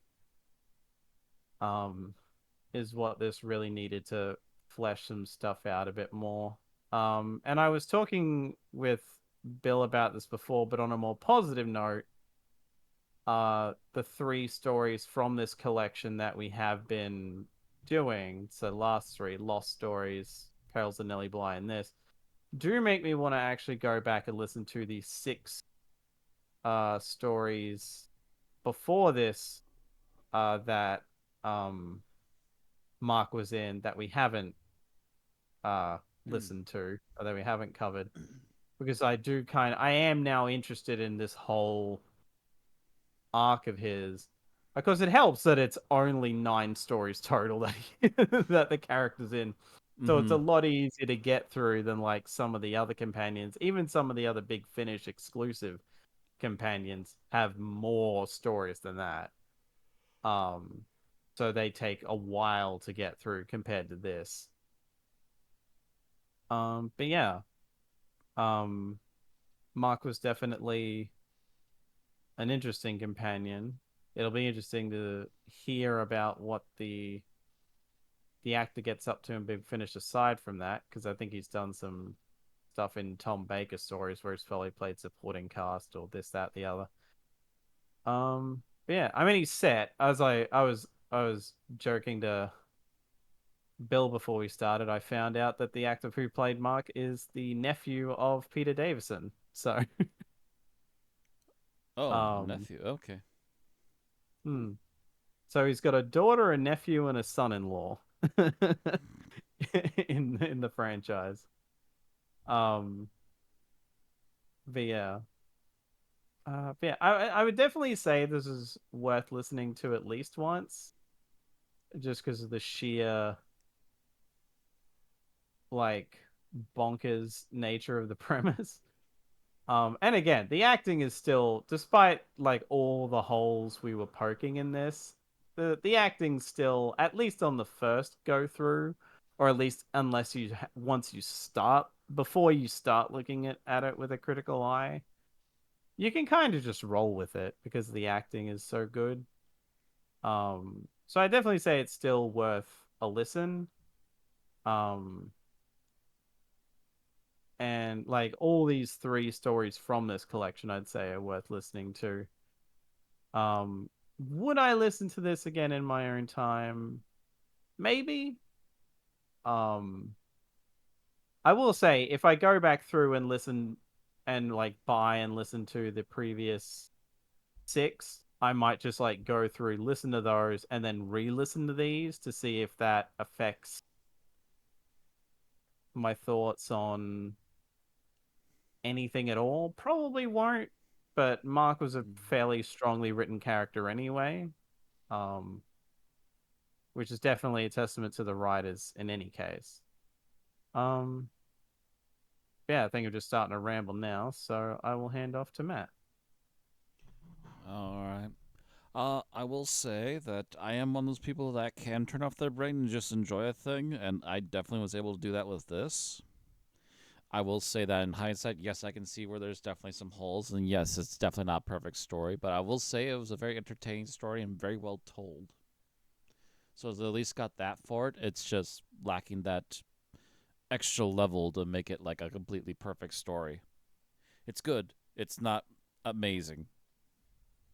The characters are very well done. As I experienced, the music is so important in a mood setter for this one. Because, wow, that completely undermined the first encounter of the Daleks. Just, oh. um, the characters are pretty well done for the most part. It was an interesting, at least, theme and setup for it. It's just sad that when you look at it closer, that the explanations are kind of lackluster in hindsight. But otherwise, an entertaining romp, if nothing else. And that's my thoughts. Bill? Okay, so I'll try to make this quick. This was a really interesting idea, or it arguably was several very interesting ideas. But I do feel, and actually yeah, a lot of the character writing, especially the writing it as Mark's finale, was very well done. On the other hand, actually engaging with the ideas, you can tell that it was a little rushed. It was a lot of the scenes and ideas were not given the time that they really needed. So it really comes off as a mixed bag for me. I definitely enjoy the ideas, but if I were, would I recommend this to somebody who wants to see a Doctor Who horror story? Probably not, unless they were. I mean, I would have to think about it. I don't. I'm not saying this is a bad story. There were definitely parts that I enjoyed, but it comes off as a bit rushed and disjointed. Not rushed in the we didn't have time to make it, but rushed in the we took a script that had ideas and just kind of put them in a very short period of time, so that they would fit into a box rather than giving them the time to breathe on screen, on page, in In ear. audio? What do you say? Yeah. Uh, I don't know what the term would be for an audio drama, but you get what I mean. And with that, ratings, Alex. For starters, this is one of those stories that has made me retroactively rethink my score of a previous thing. Yeah. So I'm actually going to up my Perils of Nellie Bly thing to 4.5. Bringing it to an average of 4.5. Um, and you know what? I was almost going to be a bit nice because of the acting, but I think I'm going to have to be a little mean, but not too mean, and bring this down to a full point under that. So I'm going to go 3.5. It would be lower, but the acting saves it from being any lower than that. Okay. Matt. Meanie. I'm giving it a 4.0. Like I said, I was able to All not be right. affected at least by the first listen, but I can definitely see where there's some issues. Okay, and I'm leaning toward a 3.5. If we had partial Wow. ratings and I could give it a 3.75, I might go there, but we don't. So the one that I've been just gravitating toward throughout the thinking is 3.5. So that puts us at an average of 3.67 out of 5. And let's see where that puts us. Sometime in the future, we have another Nightmare on Elm Street knockoff, and immediately we'll go, you know what? Nightmare on Daleks wasn't that bad. By looks of it, that would put it at 283. 283 out of 454 wait, no, out of 400 453 things reviewed,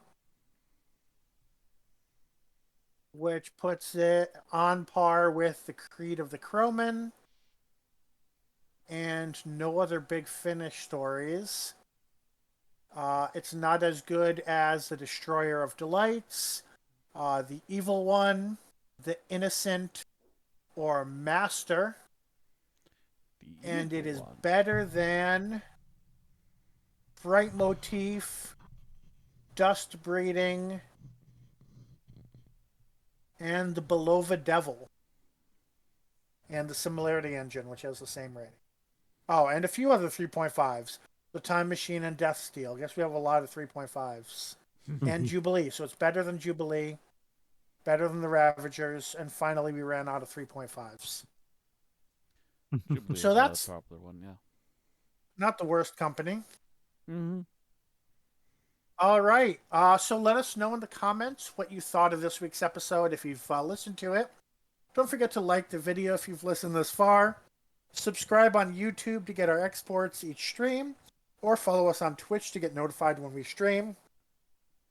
Next time, we continue to look at Scribe-nominated audio dramas with the Ninth Doctor Adventures, The Hunting Season, written by James Kettle, and starring Christopher Eccleston as the Doctor. And I think he said he's not going to have companions, so we're safe on guessing who the companion is. Yay. And we'll see you then.